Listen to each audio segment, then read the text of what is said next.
Clara Weston watched Samuel Callahan tear their marriage contract in half.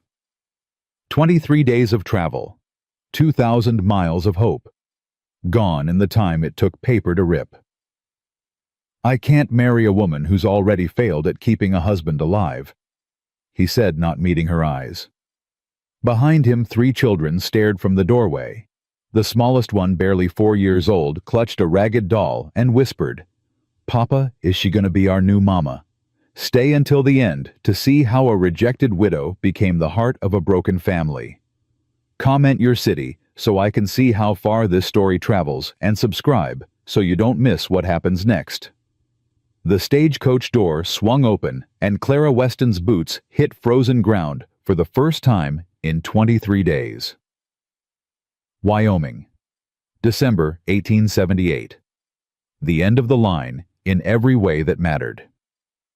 "You, the bride." A man's voice cut through the bitter wind. Clara turned. Samuel Callahan stood 10 feet away, hat pulled low, shoulders broad enough to block out the gray sky behind him. He looked nothing like the photograph he'd sent. That man had seemed gentle, maybe even hopeful.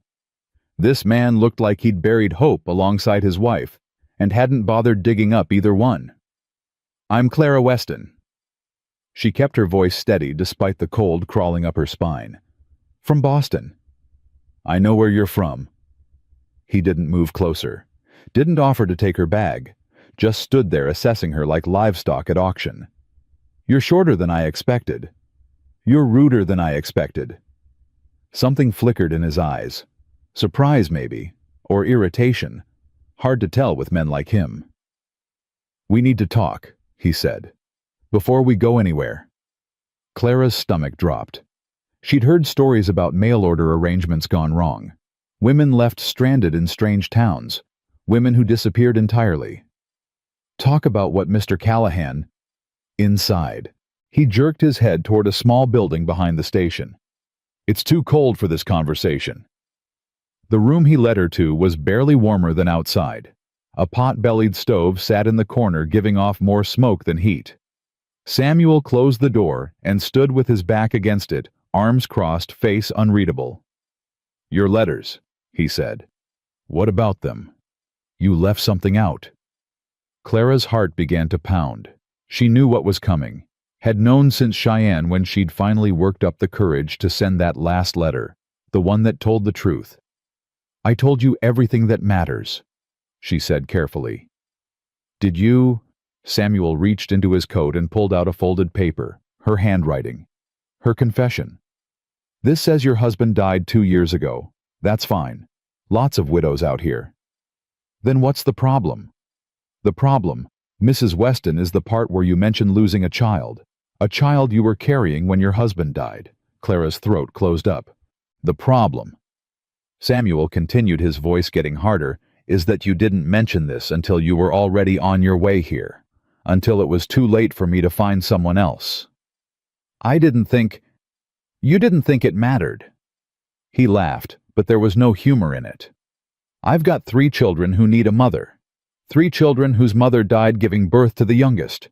And you want me to marry a woman who couldn't even..." He stopped himself, breathed, started again. "I can't take that risk. The doctors said it was the grief, the shock of losing William so suddenly. It doesn't mean anything good." Samuel unfolded the marriage contract, the one they'd both signed, through letters, through lawyers, through hope. "I'm sorry you came all this way for nothing." And then he tore it in half. The sound of ripping paper was the loudest thing Clara had ever heard. "Mr. Callahan, the next stage east won't come through until spring. Roads are closing." "Hey." He stuffed the torn contract back in his pocket. "There's a boarding house in town. I'll pay for a week. After that, you're on your own." "Spring?" Clara's voice cracked. "That's 4 months from now." "Should have thought about that before you lied." "I didn't lie. I just what?" Samuel stepped closer, and Clara saw something in his eyes that looked like pain masquerading as anger. "Just hoped I wouldn't care. Just figured once you got here, I'd have to take you anyway.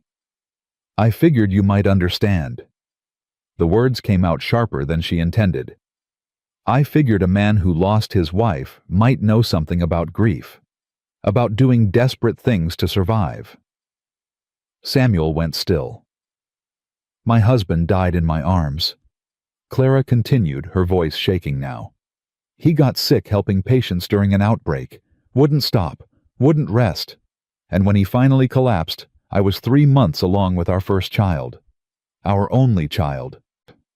She pulled off her glove and pressed her palm against her stomach, a gesture that had become habit in those terrible weeks. I lost the baby a month after William. The doctors said my body couldn't hold on to anything while my heart was dying. And then his family threw me out, said I was bad luck, said I'd killed their son by not stopping him from working. Samuel's jaw tightened, but he didn't speak. So yes, Mr. Callahan, I left that part out of my earlier letters. Because I was afraid. Because I had nowhere else to go. Because I thought maybe... Her voice broke. Maybe out here none of that would matter. Maybe I could start over. The silence stretched between them, filled with cold air and colder truths. I'm sorry for what happened to you, Samuel finally said. His voice had lost some of its edge, but none of its resolve. Truly. But I can't marry you. I can't risk my children getting attached to someone who might... He stopped, swallowed. Who might not be able to give them what they need. And what do they need? Stability. Someone who won't leave. I'm not planning on leaving. Neither was their mother. The words hung in the air like frost. Clara understood then. This wasn't just about her. This was about Samuel Callahan being so terrified of loss that he'd rather be alone than risk feeling it again. Then what am I supposed to do? She asked quietly. 4 months in a strange town, with no money, no friends, no... That's not my problem. You made it your problem when you sent for me. I sent for a wife, not a... He stopped again, and Clara saw him fighting with himself. Not someone who's already broken. The word hit her like a slap. Broken. Is that what she was? Is that what everyone saw when they looked at her? Before she could respond, the door burst open. A girl stood in the doorway, 11, maybe 12 years old, with dark hair escaping a messy braid and eyes that burned with barely contained fury. Papa. The word was an accusation. Who is this? Ruth. I told you to wait at the mercantile. I saw the stage come in. I saw you bring her here. Ruth's gaze swept over Clara with undisguised hostility. She's the one from the letters, ain't she? The one who was supposed to be our new mama. Ruth. Is she staying or not? Samuel's silence was answer enough. Ruth's expression shifted. Not relief, Clara realized. Something more complicated. Something that looked almost like disappointment trying to hide behind anger. Good, Ruth said, but her voice wavered. We don't need her anyway. We don't need anyone. She turned and ran before Samuel could stop her. Ruth. He moved toward the door, then stopped, caught between going after his daughter and dealing with the mess he'd made. Go, Clara said. Go after her. This conversation isn't finished. Yes, it is. Clara picked up her carpet bag with numb fingers. You've made your decision, Mr. Callahan. Now go take care of your daughter. Samuel stared at her for a long moment. Then he was gone, leaving Clara alone in the cold room with a torn contract and a shattered future. The boarding house was called Mrs. Mueller's, and the woman who ran it took one look at Clara and knew exactly what had happened. Another one, Mrs. Mueller said not unkindly. Third this year. Third what? Mail-order bride that didn't work out. The older woman showed Clara to a small room on the second floor. Clean bed washstand window overlooking the main street. Samuel Callahan. Clara nodded, too tired to be surprised. That man.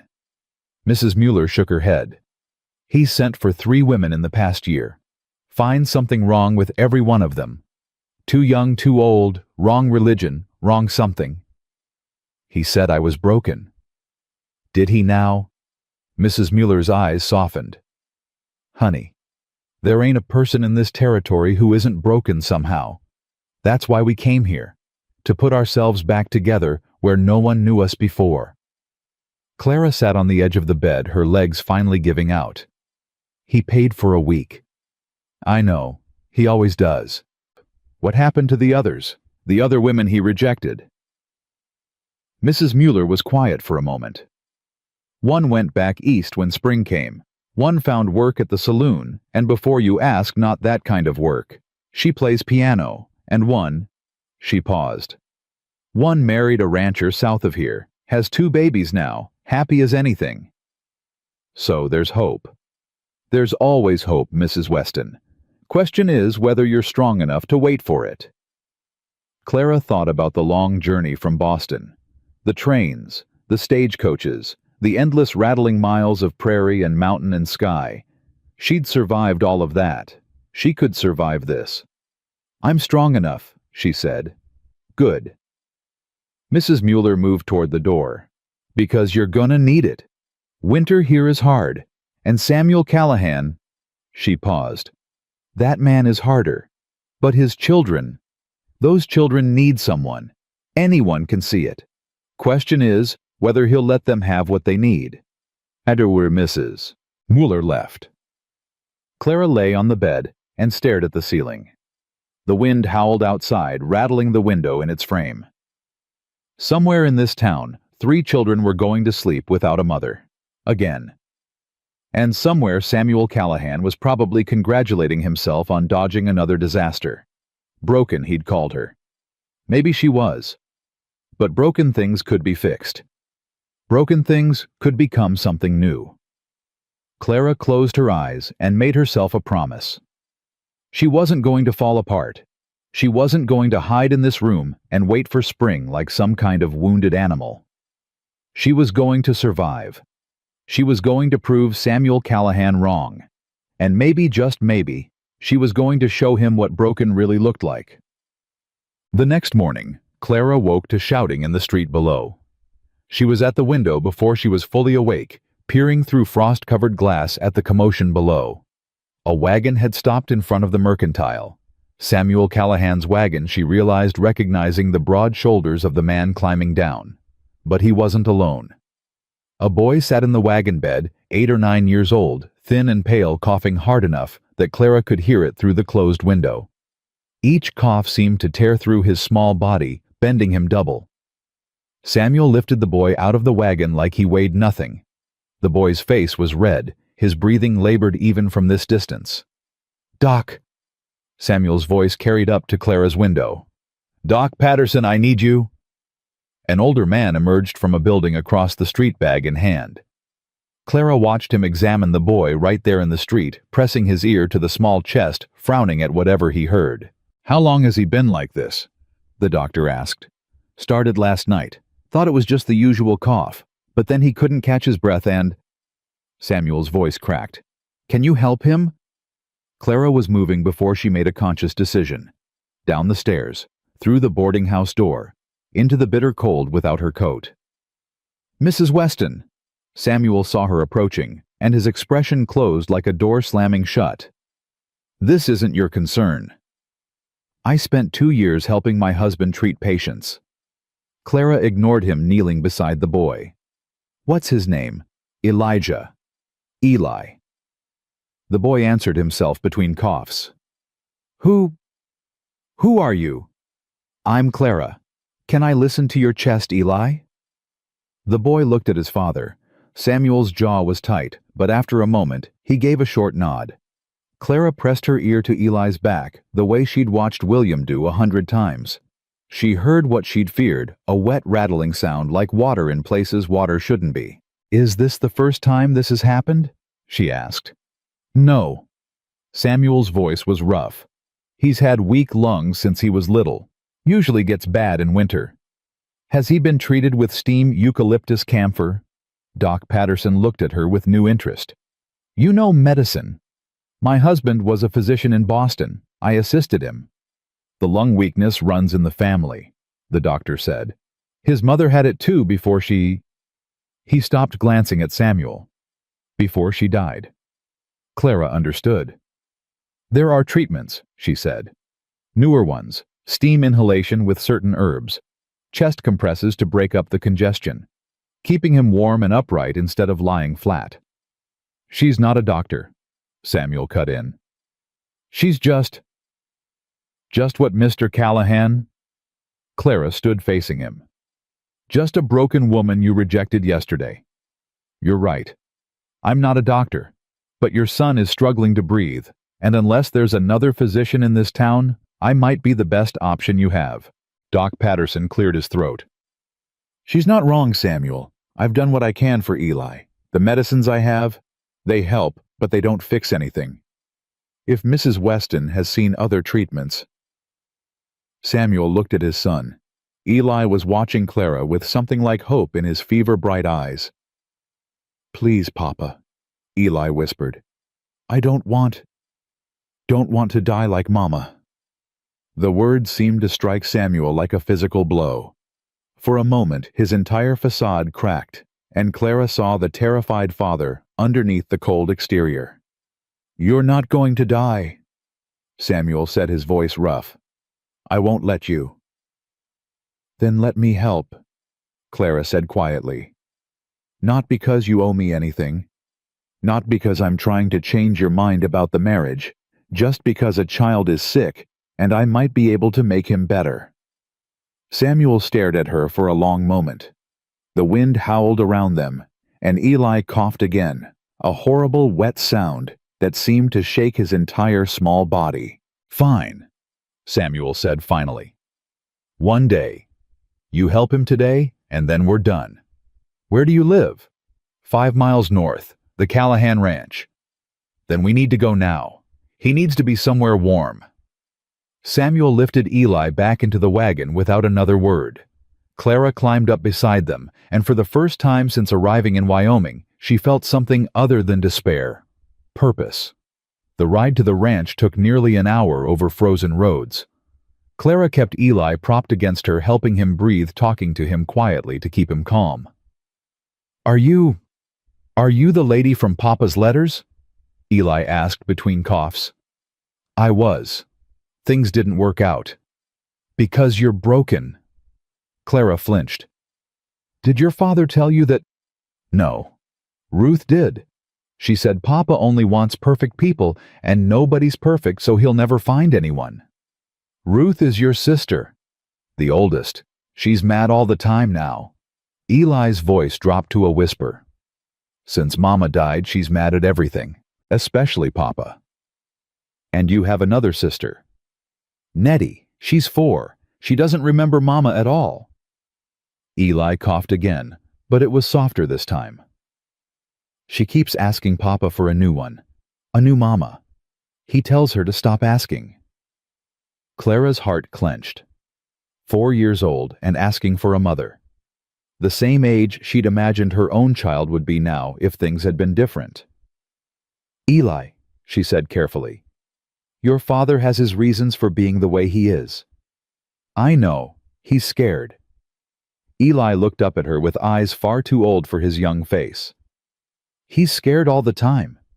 He just pretends he's angry so nobody can tell. Clara thought about that for the rest of the ride. A man so scared of loss that he pushed away anyone who might matter. A man raising 3 children alone because he couldn't bear the thought of watching someone else leave. It didn't excuse what he'd done to her, but it made it a little easier to understand.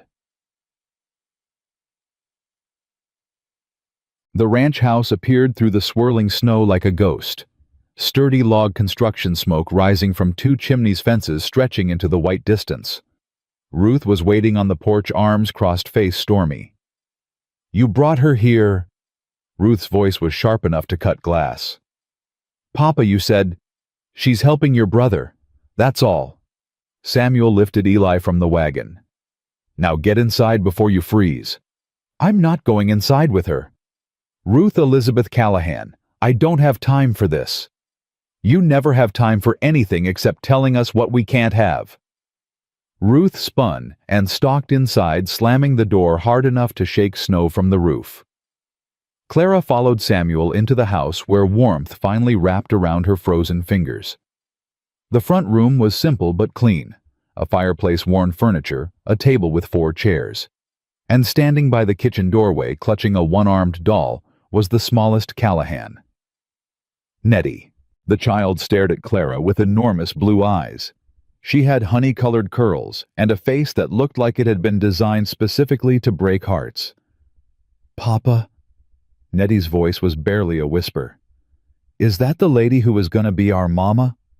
Samuel set Eli down on a bench near the fire. "She's not staying, Nettie. She's just helping Eli feel better."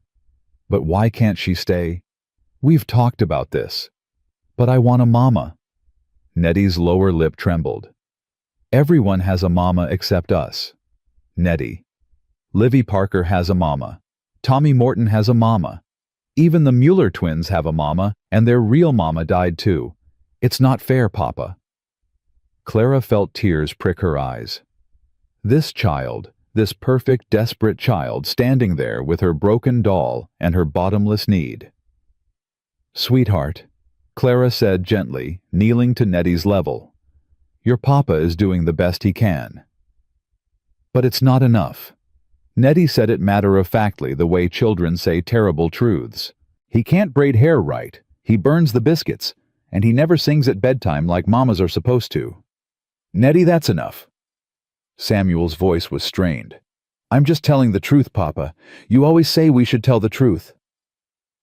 Clara looked up at Samuel. His face was a mask of controlled pain. Every word from his daughter was a knife, and he was trying so hard not to bleed. "I need hot water," Clara said, standing, "and clean cloths. And if you have any dried eucalyptus or chamomile, I need those too." Samuel hesitated only a moment before nodding. "Ruth knows where everything is." "Ruth." The older girl appeared in the doorway, still radiating hostility. "What?" "Show Mrs. Weston where the herbs are. Help her get what she needs." "I'm not helping her." "Ruth. She's not our mama. She's never going to be our mama. Why should I help her?" "Because your brother is sick." Samuel's voice went cold and hard. "Because he could get worse. Because if something happens to him, and you didn't help when you could have, you'll have to live with that for the rest of your life." Ruth's face went pale.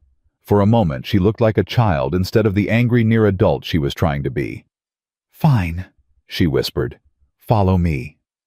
Clara followed Ruth into the kitchen where a wall of cabinets held jar after jar of dried herbs. Clara recognized Sarah Callahan's handwriting on the labels. Careful, precise. The work of a woman who knew exactly what she had and where to find it. "Your mother did this?" Clara asked. "Don't talk about her." "I wasn't trying to." "You're not her." Ruth spun to face Clara, eyes blazing. "You'll never be her.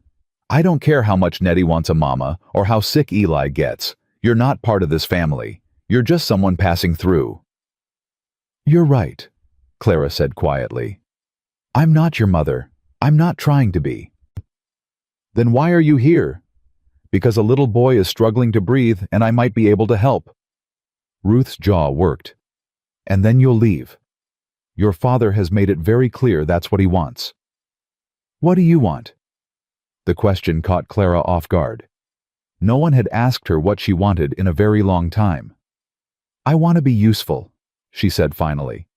"I want to feel like my life still means something. I want—" She stopped, surprised by the honesty rising in her throat. "I want to stop feeling broken." Ruth stared at her. Something shifted in the girl's expression, not softening exactly, but recognition, like seeing a reflection in unexpected glass.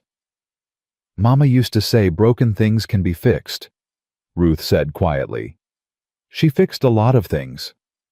"She sounds like a wise woman." "She was the best person I ever knew." Ruth's voice cracked. "And then she died, and Papa stopped being Papa, and everything fell apart." Clara reached out, then stopped uncertain. "Ruth, just take the herbs." Ruth shoved a handful of jars into Clara's arms. "Help Eli, and then leave us alone." She pushed past Clara and disappeared deeper into the house. Clara stood alone in Sarah Callahan's kitchen, holding Sarah Callahan's herbs, surrounded by the ghost of a woman who had clearly been loved beyond measure. No wonder Samuel was terrified. No wonder he couldn't let anyone in. How do you replace irreplaceable? But as Clara carried the herbs back to where Eli lay, coughing by the fire, she realized something. She wasn't trying to replace anyone. She was just trying to help. Just trying to matter. And right now, that was enough. The steam treatment took hours. Clara boiled water with eucalyptus and chamomile, creating a tent of blankets over Eli's head to trap the healing vapor. She talked him through each breath, keeping him calm, when the coughing fits came, helping him find the rhythm that would open his lungs. Samuel watched from across the room, never leaving, never approaching. Twice, she caught him with his eyes closed, lips moving silently. Praying, she realized. This hard, cold man was praying for his son. Nettie fell asleep on the rug near Eli's feet, her broken doll clutched tight. Ruth pretended to read by the window, but her eyes kept drifting to her brother, fear poorly hidden beneath her practiced hostility. As darkness fell outside and the fire burned low, Eli's breathing finally began to ease. The horrible rattling faded. The coughing fits grew further apart. Color returned to his pale cheeks. "He's better," Clara said softly, pressing her hand to Eli's forehead. "The fever's breaking." Samuel crossed the room in 3 strides, kneeling beside his son. He pressed his own hand to Eli's forehead, then his cheek, then just held him, careful and desperate. "You saved him." Samuel's voice was barely audible. "I helped. His body did the rest." Samuel looked up at her, and for the first time, Clara saw him clearly. Not the cold man who'd torn up their contract. Not the angry rancher who'd called her broken. Just a father terrified of losing another piece of his shattered family. "Thank you," he said.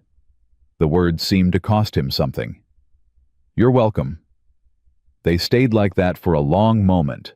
The 4 of them gathered around the fire, while the wind howled outside, and the world went white with snow. Then Nettie stirred, rubbed her eyes, and looked up at Clara with sleepy confusion. "Are you staying now?" the little girl asked. Clara looked at Samuel. He looked away. "I don't know, sweetheart," Clara said honestly. "That's not up to me." Nettie considered this with 4-year-old gravity. Then she reached up and took Clara's hand. "I hope you stay," she whispered. "I really, really hope you stay." Clara squeezed the small fingers, feeling something crack open in her chest. "Me too," she whispered back. "Me too."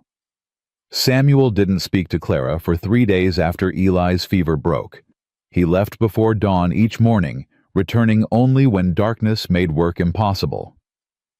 He ate his meals standing by the door, never sitting at the table where Clara now fed the children.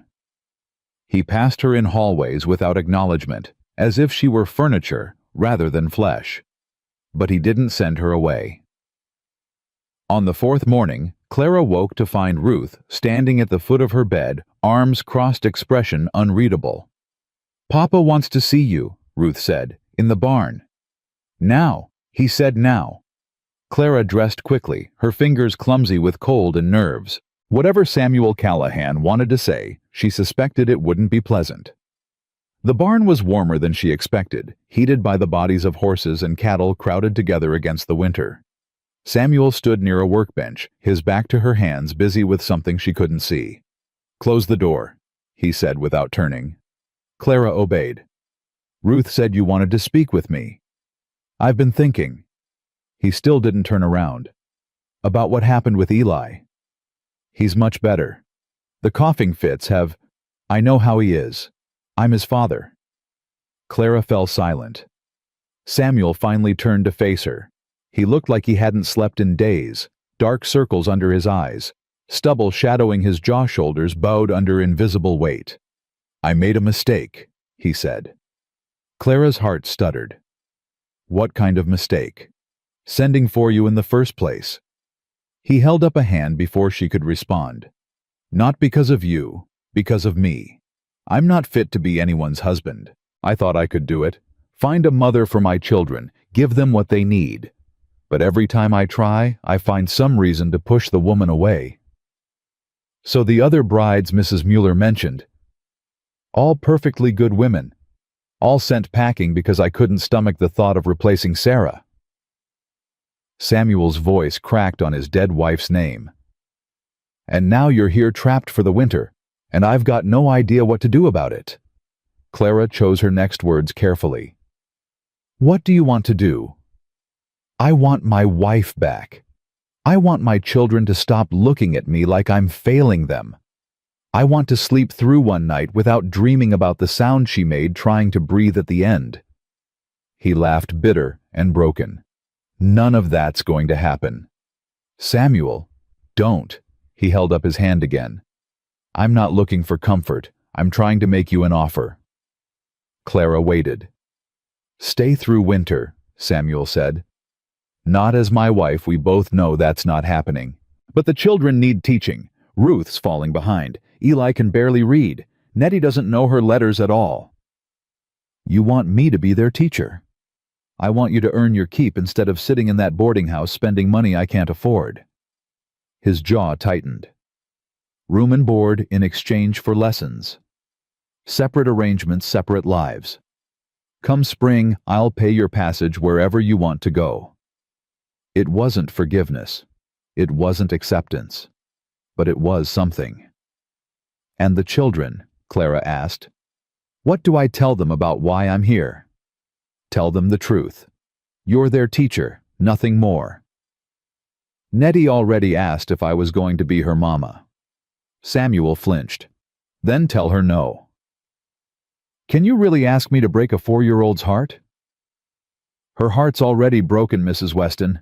Has been since the day she was born, and her mother died bringing her into this world. Samuel's voice went rough. One more disappointment won't kill her. Clara stared at him, seeing clearly for the first time the depth of his self-hatred. This man didn't just grieve his wife. He blamed himself for her death, blamed himself for everything. I'll take your offer, she said quietly, but I have conditions.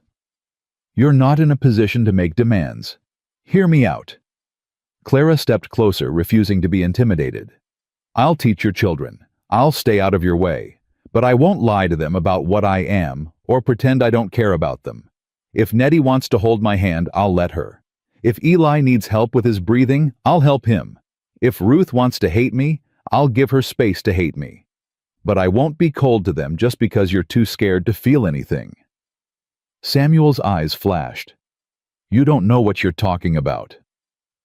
I know grief, Mr. Callahan. I know what it's like to lose someone so completely that you can't imagine surviving another day. And I know that shutting down doesn't make the pain go away. It just spreads to everyone around you.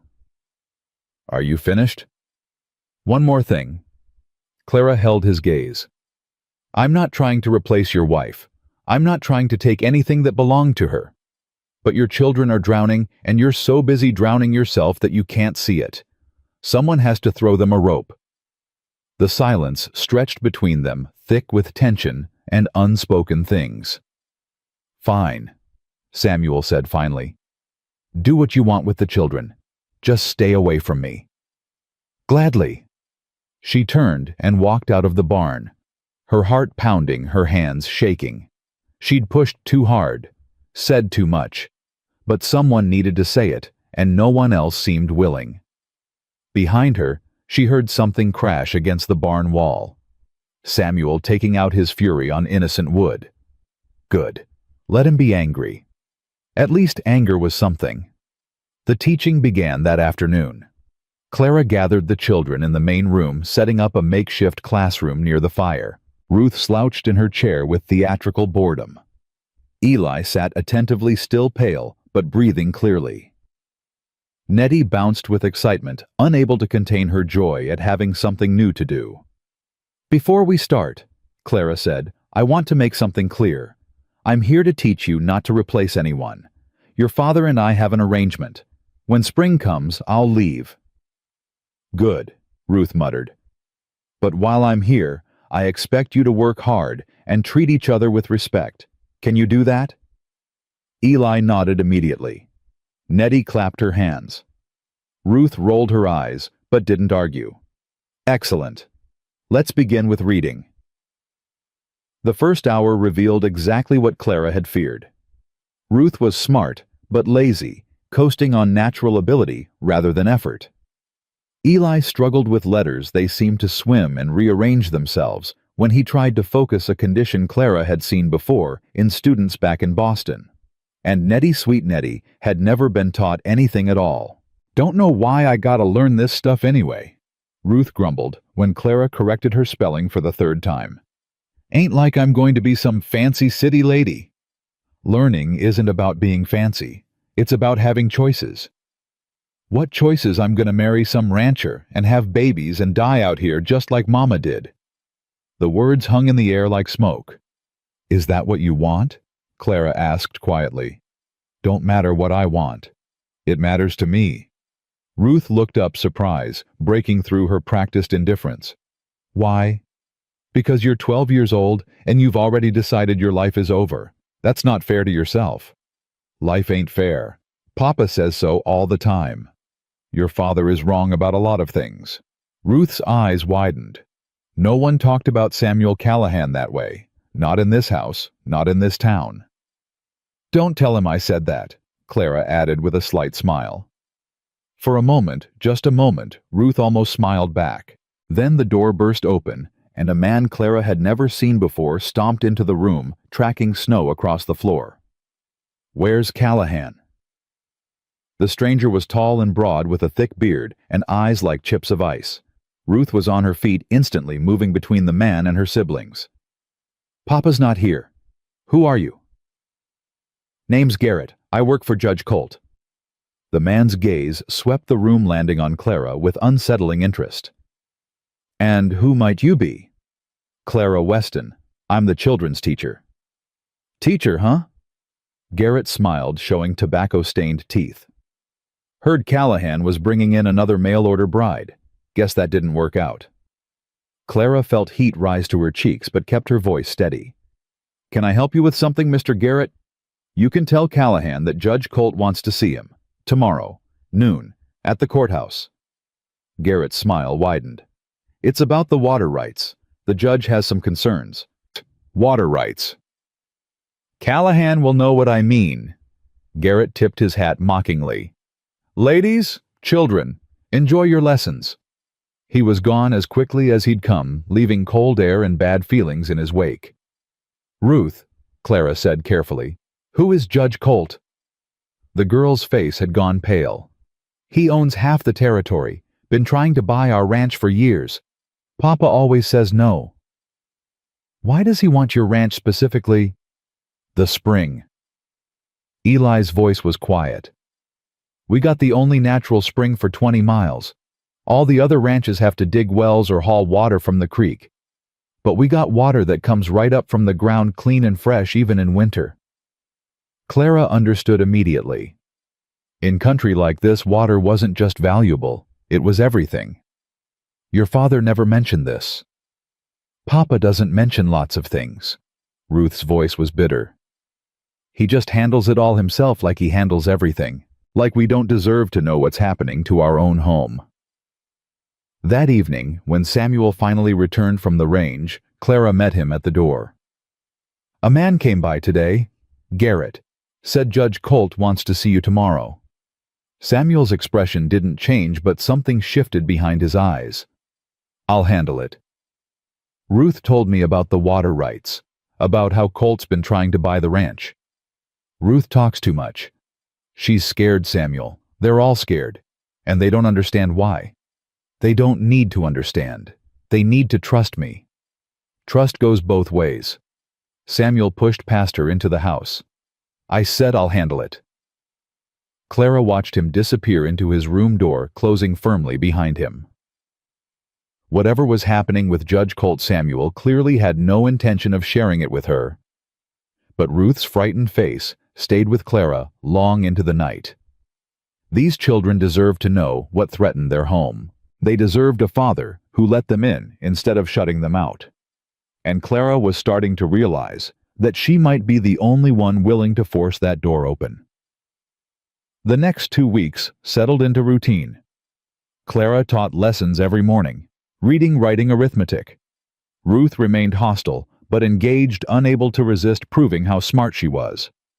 Eli blossomed under patient attention, his reading improving daily once Clara figured out that he needed to trace letters with his finger as he read. And Nettie learned her alphabet through songs and games, her little voice piping through the house with infectious joy. Samuel stayed scarce. Whatever had happened at his meeting with Judge Colt, he refused to discuss it. But Clara noticed things. The way he checked the locks 3 times each night, the rifle that now hung loaded above the door, the dark circles that deepened under his eyes with each passing day. Something was very wrong. "Teach me to shoot?" Ruth demanded one afternoon, appearing beside Clara as she hung laundry. "What?" "Papa won't teach me. Says girls don't need to know guns. But if something happens, someone needs to protect Eli and Nettie." "What do you think is going to happen?" Ruth's jaw tightened. "I heard Papa talking to old Pete last night. Colt's making threats, saying accidents happen to ranchers who won't sell." Clara's blood went cold. "Accidents, fires, stampedes, people getting hurt." Ruth's voice dropped to a whisper. "Pete's neighbor sold out last spring after his barn burned down with all his horses inside. Everyone knows Colt did it, but nobody can prove nothing." Clara thought about the children sleeping in their beds, about the wooden house that would burn so quickly if someone wanted it to. "Does your father know you heard this?" "Course not. He'd just tell me not to worry and handle it himself like always." Ruth's eyes burned with frustration. "I'm sick of being treated like a baby Mrs. Weston. I'm 12. I can help if he'd let me." "Helping doesn't always mean fighting." "What else is there?" Clara considered the question. "Information. Knowing things that other people don't. Understanding how your enemy thinks. Colt thinks he can take whatever he wants because he's rich and powerful." "So how do you fight someone like that?" Ruth frowned. "I don't know. You make them look bad in front of people whose opinions matter. You find allies who are also afraid of them. You document everything they do, so that when the time comes you have proof." That sounds like lawyer stuff. It sounds like survival. Clara looked Ruth in the eye. "Your father is strong, but strength alone won't beat a man like Colt. He needs to be smart too, and he needs to stop trying to do everything alone." "He won't listen to me." "Then maybe he'll listen to someone else." Ruth studied Clara with new interest. "You gonna talk to him?" "I'm going to try." That night, Clara waited until the children were asleep before approaching the barn where Samuel worked late, repairing tack by lantern light. "We need to talk," she said from the doorway. "I'm busy." "Ruth knows about the threats from Colt." Samuel's hands went still. "What?"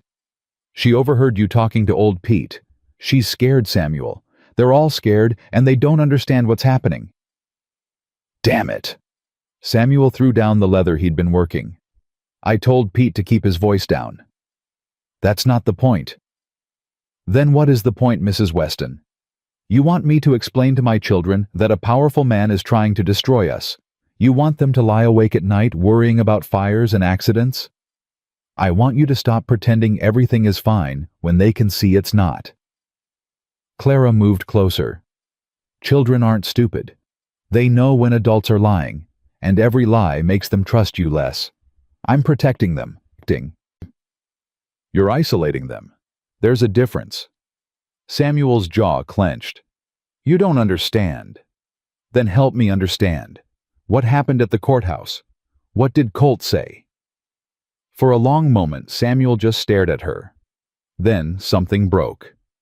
"He made me an offer. Fair price for the ranch, he called it. Half of what the land's worth, and that's being generous." Samuel's voice was flat, drained of emotion. "When I said no, he mentioned that winters are dangerous, that accidents happen, that it would be a shame if anything happened to my children while they were home without proper supervision. Clara's stomach turned. He threatened your children. He didn't say it outright. Men like Colt never do. But the message was clear. Samuel's hands curled into fists. If I don't sell, he'll find a way to make me. Have you told the sheriff? Sheriff works for Colt. Half the town works for Colt. Samuel laughed bitterly. The man owns the bank, the general store, the saloon. He decides who gets credit and who doesn't, who has problems with their property and who doesn't. Going to the law would only make things worse. Then what are you going to do? What I've always done. Dig in and survive. That's not a plan. That's just stubbornness. You got a better idea. Clara thought about everything Ruth had told her. About the neighbor who'd lost his barn. About the other ranchers who'd sold out.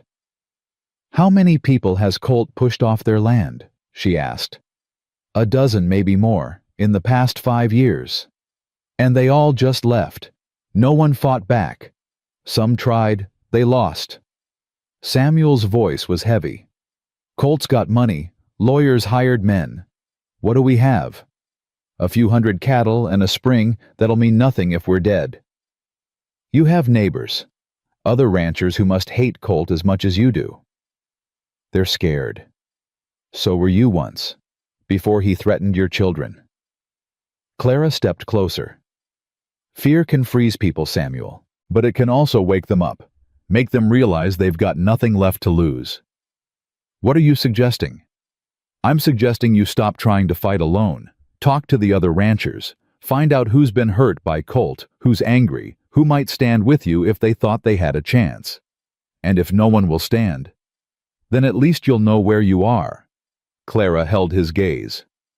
Right now you're guessing. You're assuming everyone's too scared to help. But people surprise you sometimes, especially when their backs are against the wall. Samuel studied her face in the lantern light. Why do you care so much? You're leaving in spring. None of this affects you. It affects your children. Children I've spent 2 weeks teaching and caring for. Clara's voice softened. I may not be their mother, Samuel, but that doesn't mean I don't love them. Something flickered in his eyes. Something that might have been pain or gratitude or both. You shouldn't, he said quietly. Love them, I mean. It'll only make leaving harder. Some things are worth the pain. They stood in silence, the lantern casting long shadows across the barn walls. Outside, the wind howled, pushing drifts of snow against the doors. I'll think about what you said. Samuel finally spoke. About talking to the other ranchers. That's all I'm asking. He nodded once, then turned back to his work. Clara took it as a dismissal and started toward the door. Mrs. Weston. She stopped, turning. Thank you, Samuel said, not looking up. For caring about them, even if you shouldn't. Clara didn't trust herself to speak.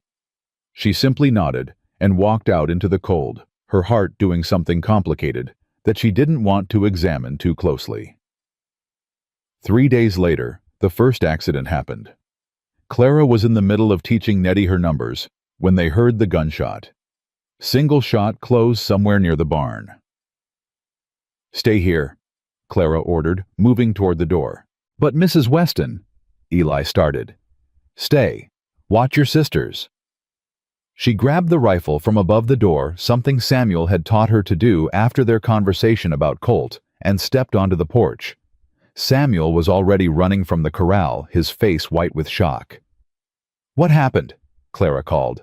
Someone shot one of the horses. Samuel's voice was strangled. My best mare. Shot her right through the head. Did you see who? No, they were gone by the time I got there. Samuel stopped at the porch steps, his breath coming in ragged gasps. But they left something. Nailed to the barn door. He held up a piece of paper. Clara took it with trembling hands. The message was simple. 5 words in crude handwriting. Next time it's the kids. The children appeared in the doorway behind Clara. Nettie was crying, though she didn't seem to understand why. Eli's face was pale as milk. And Ruth. Ruth looked at that note with an expression far too old for her 12 years. "Papa," Ruth said quietly, "what are we going to do?" Samuel stared at the note, then at his children, then at Clara. For the first time since she'd known him, he looked completely lost. "I don't know," he admitted. "God help me, I don't know." Clara made a decision in that moment. Maybe it wasn't her place. Maybe it wasn't her fight. But those 3 children were looking at their father like he was supposed to save them, and he was drowning right in front of their eyes. Someone had to do something. "I do," Clara said. "We fight back. Together. All of us." Samuel's head snapped up. "You're not part of this family." "Maybe not, but I'm part of this fight now." Clara crumpled the threatening note in her fist. "Colt wants you scared and alone, so we don't give him that. We get loud. We get angry. We make sure everyone in this territory knows exactly what he's doing. That'll make him come after us harder. He's already coming after you." Clara's voice was fierce. "At least this way you won't be facing him in the dark." Ruth stepped forward, positioning herself beside Clara. "She's right, Papa. We can't just wait for them to hurt us again." "Ruth, Mama would have fought." Ruth's chin lifted. She would have done something not just hidden and hoped the bad men went away. The mention of Sarah seemed to strike Samuel like a physical blow. He stood there caught between the memory of his dead wife and the reality of his living children, torn apart by grief and fear, and something else, something that looked like the beginning of hope. "You really think we can win this?" he asked Clara. "I think we can try, and I think trying is better than waiting to die." Samuel looked at his children, at Ruth's defiant stance, at Eli's quiet determination, at Nettie's tearful trust.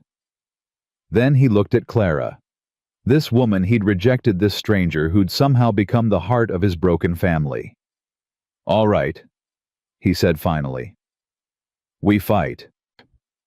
Ruth let out a breath she'd been holding. Eli nodded solemnly, and Nettie, sweet Nettie, ran to her father and threw her arms around his legs. "We're gonna be okay," she declared with 4-year-old certainty. "Miss Clara's gonna help us, and we're gonna be okay." Samuel's hand came down to rest on his daughter's head, gentle, despite its roughness. "Yeah, Nettie," he said quietly, his eyes meeting Clara's over the child's golden curls. "Maybe we are." The next morning, Samuel rode out before dawn. Not to work the cattle or check the fences, but to visit old Pete Martinez, the rancher whose neighbor had lost everything to Colt's men. Clara watched him go from the kitchen window, coffee growing cold in her hands. "He's really doing it." Ruth appeared beside her, voice hushed with disbelief. "He's actually asking for help." "Don't sound so surprised." "You don't know my papa. He ain't asked for help with anything since Mama died." Ruth paused. "Maybe longer." Samuel returned at midday with news that made Clara's heart lift. "Pete's in," he announced, stamping snow from his boots. "Says he's been waiting for someone to stand up. Got names of 6 other ranchers who might join us. We're meeting tomorrow night at his place." "That's wonderful." "It's a start." Samuel's jaw tightened. "But Colt's got ears everywhere. Word gets back to him about what we're planning, things could get worse before they get better." "Then we'll be careful." "We'll be more than careful." Samuel looked at the children gathered around the table. "From now on, nobody goes anywhere alone. Not to the barn, not to the outhouse, nowhere. Understand?" Ruth nodded grimly. Eli's face was pale, but determined. Only Nettie seemed confused. "Why, Papa?" "Because I said so." Samuel's voice softened slightly. "Just for a little while, Nettie. Until things settle down." "Are the bad men gonna hurt us?" The question hung in the air like poison. Samuel crouched down, taking his youngest daughter's hands in his. "Not if I can help it," he said. "I won't let anyone hurt you. Any of you. I promise." Nettie studied his face with 4-year-old intensity. Miss Clara promised too. She said she'd keep us safe. Samuel's eyes flickered to Clara, something complicated moving behind them. Did she now? I did, Clara confirmed. And I meant it. For a moment, they simply looked at each other. The rejected bride and the grieving widower, bound together by circumstance, and 3 children who needed them both. Well then, Samuel said quietly, still holding Clara's gaze. I guess we're in this together. The meeting at Old Pete's ranch drew more people than anyone expected. 11 ranchers crowded into Pete's small front room, men with weathered faces and calloused hands. Men who'd worked this land for years and watched Colt slowly swallow it piece by piece. Clara wasn't supposed to be there. Samuel had tried to convince her to stay with the children. But Ruth had surprised everyone by insisting she could watch her siblings for one evening. You need to go, Ruth had said to Clara with unusual intensity. Papa's gonna need someone to make sure he doesn't punch anybody. So Clara found herself squeezed into a corner of Pete's cabin, the only woman in a room full of angry men.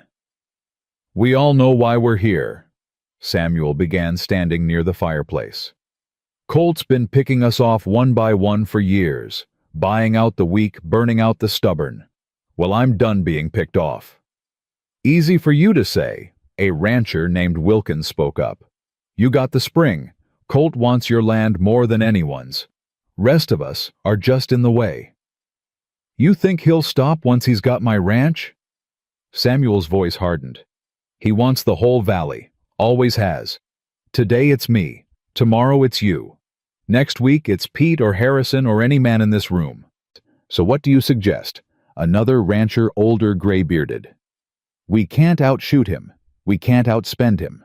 What exactly can we do? We can stand together. Clara spoke before she could stop herself. Every head turned toward her. I'm sorry, I know I'm not one of you. But I've seen men like Colt before. They count on fear keeping people apart. They count on everyone being too scared to speak up, too isolated to fight back. And who are you exactly? Wilkins asked, not unkindly. She's with me, Samuel said in a tone that didn't invite further questions. What I'm saying, Clara continued, is that Colt's power comes from being able to target one family at a time. If you stand together, if an attack on one ranch means retaliation from all of you, suddenly the math changes. She's got a point, Pete said slowly. Man can burn down one barn without too much trouble. But 11 barns at once, that'd take an army. And it'd be obvious, another rancher added. Right now, Colt can claim everything's accidents, bad luck. But if all of us got hit at once, even Sheriff Daniels would have to admit something's wrong. Daniels is in Colt's pocket, Wilkins objected. Daniels is one man. The territorial marshal ain't. Samuel leaned forward. We document everything. Every threat, every accident, every suspicious thing that happens. We write it all down, get witnesses, make copies. Then if something big happens, we've got proof to take to the federal authorities.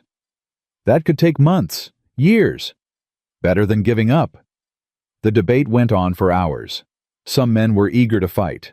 Others were terrified, thinking of wives and children vulnerable at home. But by midnight, 9 of the 11 had agreed to Samuel's plan, a mutual defense pact. An attack on one would be treated as an attack on all. Regular meetings to share information. A fund to help any family that suffered losses. It wasn't much, but it was more than they'd had that morning. Walking back to the wagon afterward, Samuel was quiet for a long time. Then, without looking at Clara, he spoke. You did well in there. I overstepped. Maybe. His voice was strange. But you were right. They needed to hear it from someone who wasn't scared. I am scared, Clara admitted. I'm terrified. Could have fooled me. That's the trick, isn't it? Being scared but doing it anyway. Samuel finally turned to look at her. The moonlight caught his features, softening the harsh lines, making him look younger, almost gentle. Sarah used to say something like that, he said quietly. Courage isn't about not being afraid. It's about being afraid and standing up anyway. Clara's heart clenched at the mention of his wife. She sounds like she was an extraordinary woman. She was. Samuel helped Clara up into the wagon, his hand lingering on hers for just a moment longer than necessary. I'm starting to think you might be too. Word of the Ranchers' Alliance reached Colt within a week. Clara knew because of what happened next. She was teaching Nettie her letters when hoofbeats thundered into the yard, not one horse, but several moving fast. Samuel burst through the front door, rifle in hand. Stay inside. Keep the children away from windows. Samuel, what? Just do it. Clara herded the children into the back bedroom, her heart pounding. Through the walls, she could hear voices. Samuel's tight with controlled fury, and another voice she didn't recognize. Smooth, confident, dangerous. I thought we might have a conversation, Mr. Callahan, man to man. I got nothing to say to you, Colt. Clara's blood went cold. Judge Colt himself had come to the ranch. Now, no need for hostility. I simply wanted to clear up some misunderstandings. The smooth voice dripped false friendliness. I've heard rumors that you've been talking to your neighbors, stirring up trouble, making wild accusations. No accusations, just facts. Facts can be interpreted many ways, Mr. Callahan. Take that unfortunate incident with your horse. Tragic truly, but accidents happen in wild country. That was no accident. Can you prove that? Colt's voice hardened slightly. Because I have witnesses who'll swear my men were nowhere near your property that day. I have receipts showing I was in town conducting business. I have the sheriff himself ready to testify that there's no evidence of foul play. Sheriff's your puppet. Sheriff is a respected law officer.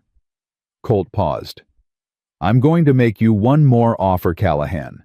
Fair price for your land. Enough to start over somewhere else, give your children a fresh start. My children have everything they need right here. Do they? Something in Colt's tone made Clara's skin crawl. 3 motherless children, one with weak lungs, another with a temper that'll get her in trouble someday. And the little one, Nettie, isn't it, precious child? So small, so vulnerable. Clara heard Samuel's sharp intake of breath. You threatening my children? I'm stating facts. This is dangerous country. Accidents happen to adults. They happen more often to children. Colt's voice dropped. It would be such a tragedy if something happened to those beautiful kids, especially when it could all be prevented by a simple business transaction. The next sound was unmistakable, the click of a rifle being cocked. Get off my land! Samuel's voice was barely recognizable. Now! Think carefully, Callahan. This is your last chance for a peaceful resolution. I said, get off my land, or I'll put a bullet between your eyes and take my chances with the law. A long pause. Then Colt laughed a cold, empty sound. Very well. I tried to be reasonable. Remember that when things get difficult. His voice rose slightly. Remember that I offered you a way out and you chose violence instead. More hoofbeats. Shouting. Then slowly, gradually, the sounds of horses retreating. Clara waited until silence had held for a full minute before emerging from the bedroom. Samuel stood in the front room, rifle still raised, his whole body shaking with fury. Samuel! He turned. His eyes were wild, almost unrecognizing. Then they focused on her, and something broke behind them. He threatened my children. Samuel's voice cracked. He stood on my property and threatened to hurt my children. I heard. I should have shot him. Should have put him down right there. Then you'd hang and Colt would have won anyway. Samuel's hands were trembling so badly the rifle rattled. Clara crossed to him slowly, carefully, like approaching a wounded animal. She reached out and gently lowered the gun. We're going to beat him, she said. Not with bullets, with something stronger. What's stronger than killing the man who threatens your children? Destroying everything he's built, taking away his power, making sure he spends the rest of his life knowing he lost, Clara's voice was fierce. "Death is too easy, Samuel. We're going to make him live with defeat." Samuel stared at her. Then, without warning, he pulled her into his arms. It wasn't romantic. It was desperate, a man holding onto the only solid thing in a world that had just crumbled.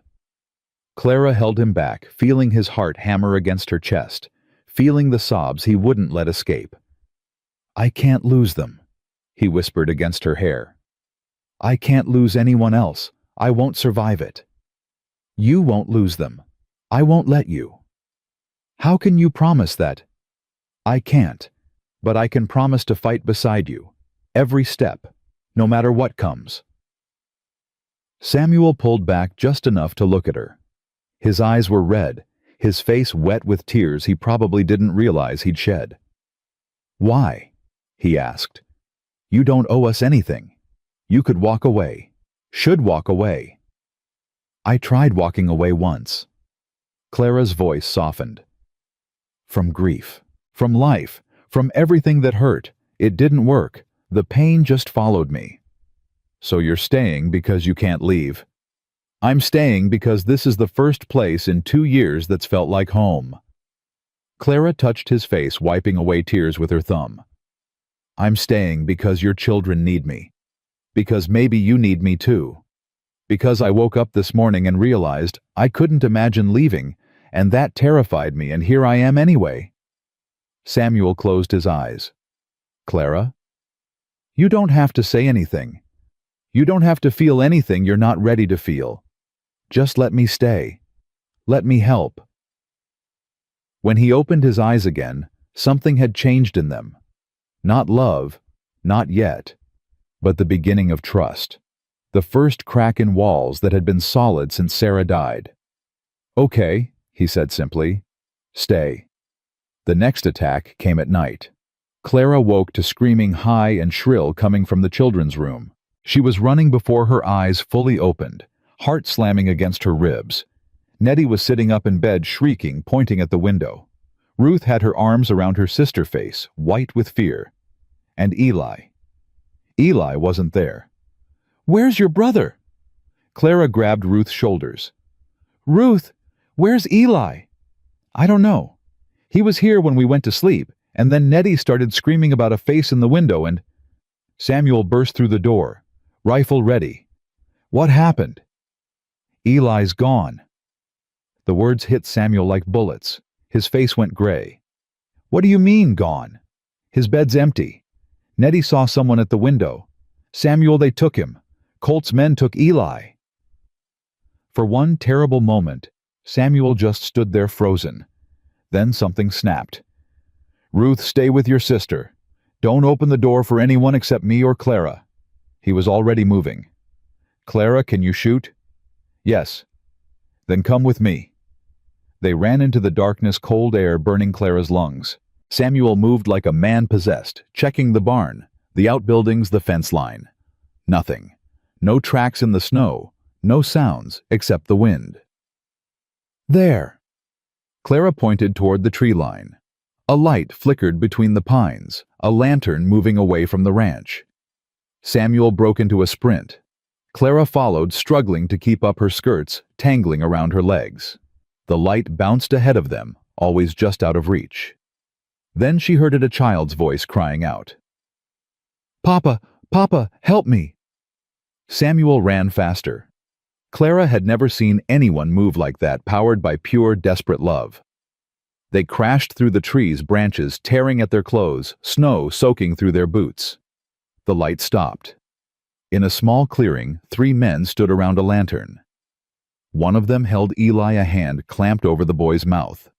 The child's eyes were huge with terror, tears streaming down his cheeks.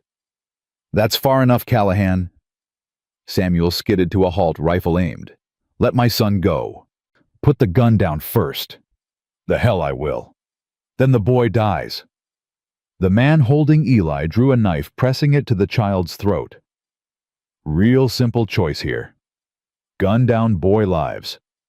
Try anything stupid, and you'll be burying another family member." Clara's mind raced. 3 men. Samuel had 1 rifle. She had nothing. If Samuel dropped the gun, they were all dead. If he didn't, Eli would die.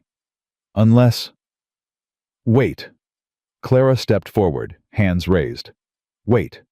You want the ranch, right? That's what Colt wants. The man with the knife looked at her. Who the hell are you? I'm the one with the legal claim. The lie came smoothly born of desperation. Samuel and I are married. Under territorial law, I have equal rights to the property. You kill the boy, you'll have to kill all of us. And that's a lot of bodies to explain. Lady, I don't give a damn about... But Colt does. Clara kept her voice steady, despite the terror clawing at her throat. Think about it. A man, a woman, 3 children. That's not an accident, that's a massacre. Even Colt's bought sheriff can't cover that up.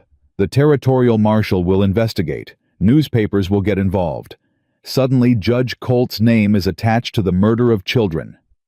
The men exchanged glances. Clara could see them calculating, weighing risks. We ain't here to kill nobody, one of them said finally. Just send a message. Then send your message and let the boy go. You've made your point. Colt can hurt us any time he wants. We understand. Clara, what are you doing? Samuel's voice was strained. I'm giving them a way out that doesn't end with blood. Clara looked at the man holding Eli. You don't want to kill a child. I can see it in your face.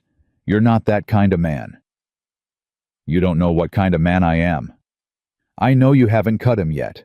I know you're holding that knife against his throat, but you haven't drawn blood. That means some part of you is still hoping this ends differently. The man's jaw tightened. For an endless moment, nobody moved. Then he shoved Eli forward. The boy stumbled, fell, scrambled up again, and ran toward Samuel. Samuel caught him with one arm, rifle still aimed with the other, and Eli buried his face against his father's chest, sobbing. Tell Colt this isn't over, the man said. Tell him next time we won't be so gentle. They melted into the darkness, taking their lantern with them. Clara's legs gave out. She sat down hard in the snow, shaking so violently she could barely breathe.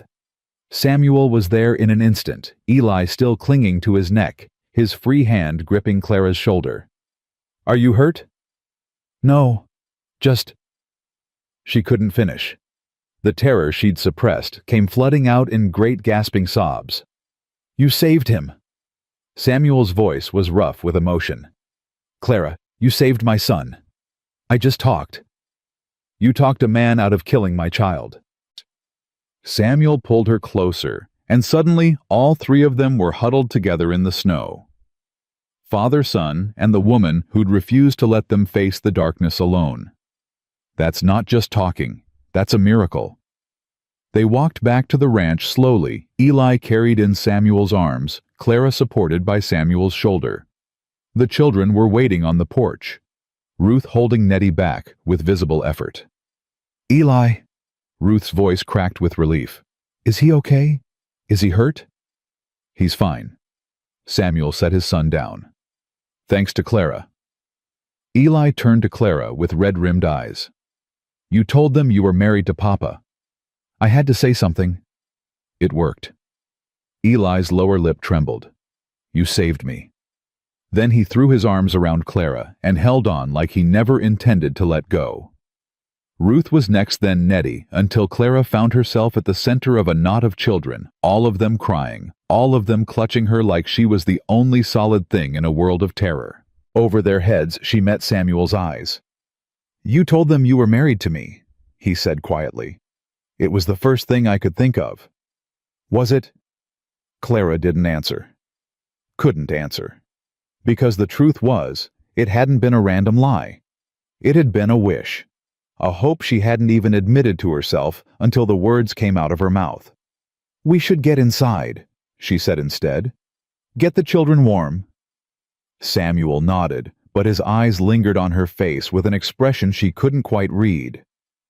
They didn't sleep for the rest of the night.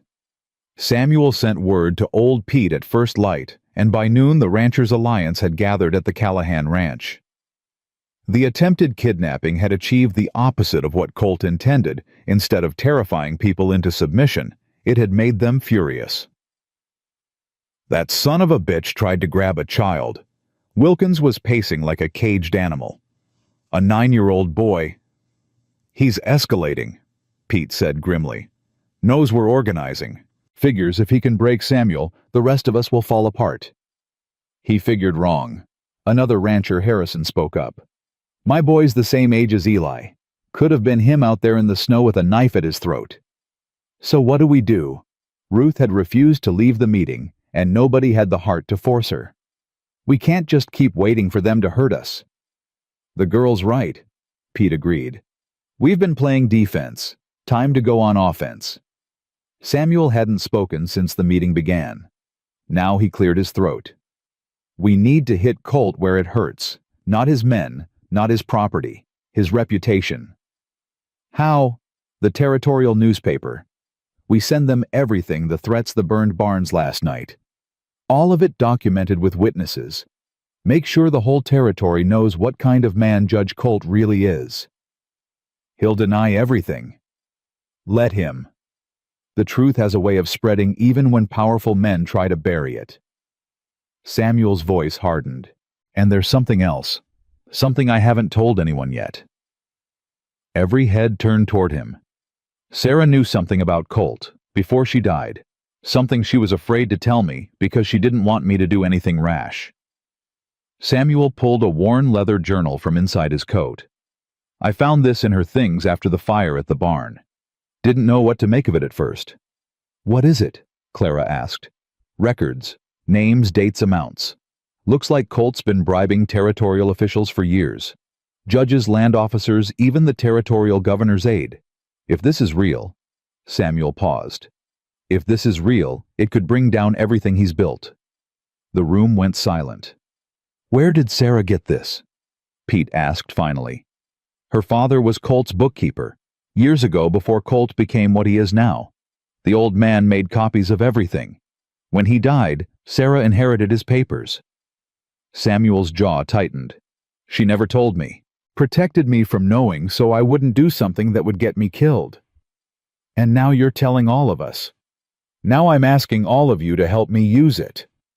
Clara watched the ranchers process this information.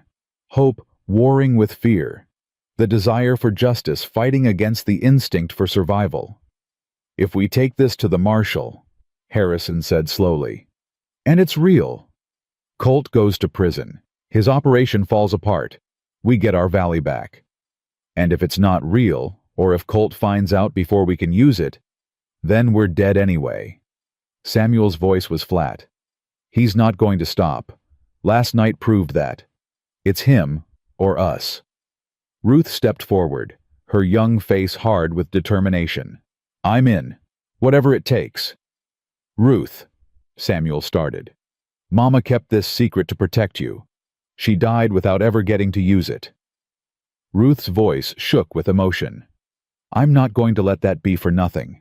I'm not going to let her sacrifice mean nothing. Samuel stared at his daughter. For a moment, Clara thought he might argue. Then his face softened. You're so much like her, he said quietly. Brave, stubborn, fierce. Good. Then let's be fierce together. One by one, the ranchers agreed. 9 families, 23 adults, dozens of children, all putting their lives on the line for a chance at freedom. We'll need to get this to the territorial capital, Pete said. Helena's a week's ride in good weather. In winter, I'll go. Clara heard herself say it before she'd made the decision. I've made the trip before, and Colt's men don't know me, not really. They'll be watching you, Samuel, all of you. But I'm just the teacher, nobody important. No. Samuel's voice was sharp. Absolutely not. It makes sense, and you know it. I don't care if it makes sense. You're not riding across Montana in the middle of winter alone. Then come with me. I can't leave the children. So we take them. The room went quiet. Clara pressed on. Think about it. If we all stay here, we're sitting targets. But if we disappear, pack up the children, make it look like we're running scared, Colt will think he's won. He won't expect us to show up in Helena with evidence that destroys him. It's too dangerous. Everything is dangerous now. Clara stepped closer to Samuel. Your wife kept this secret for years, waiting for the right moment. She never got to use it, but we can. We can finish what she started. Samuel's face was torn.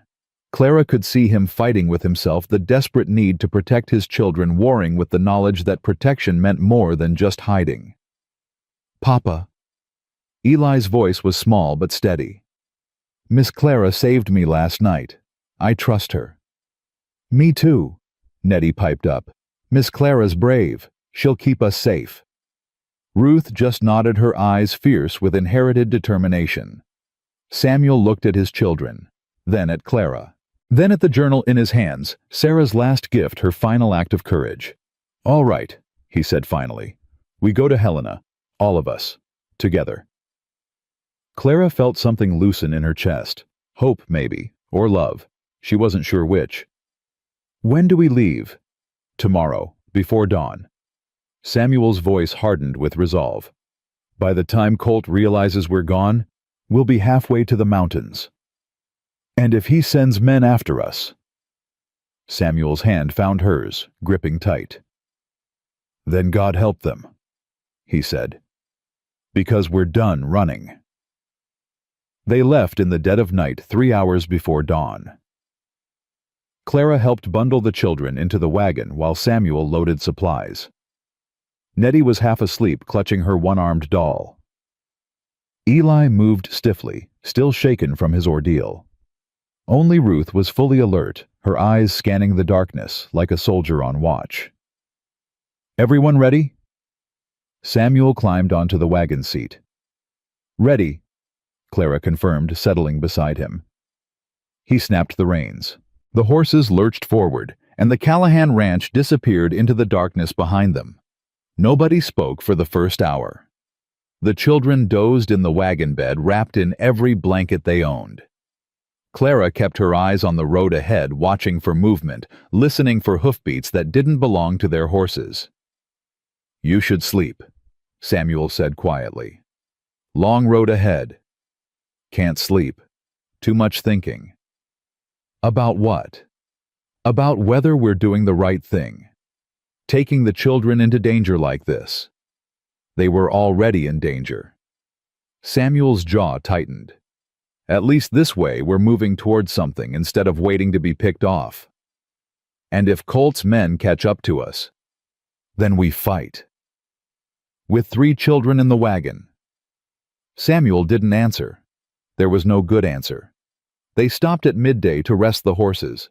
The children tumbled out of the wagon, stretching cramped legs. Ruth immediately climbed a nearby ridge to keep watch, her young face set with grim determination. She's got her mother's instincts, Samuel said, watching his eldest. Sarah always knew when trouble was coming, like she could feel it in the air. Tell me about her. Clara handed him a canteen. Sarah. What was she like? Samuel took a long drink before answering. Stubborn, brave, laughed at things nobody else found funny. His voice softened. She used to sing while she worked.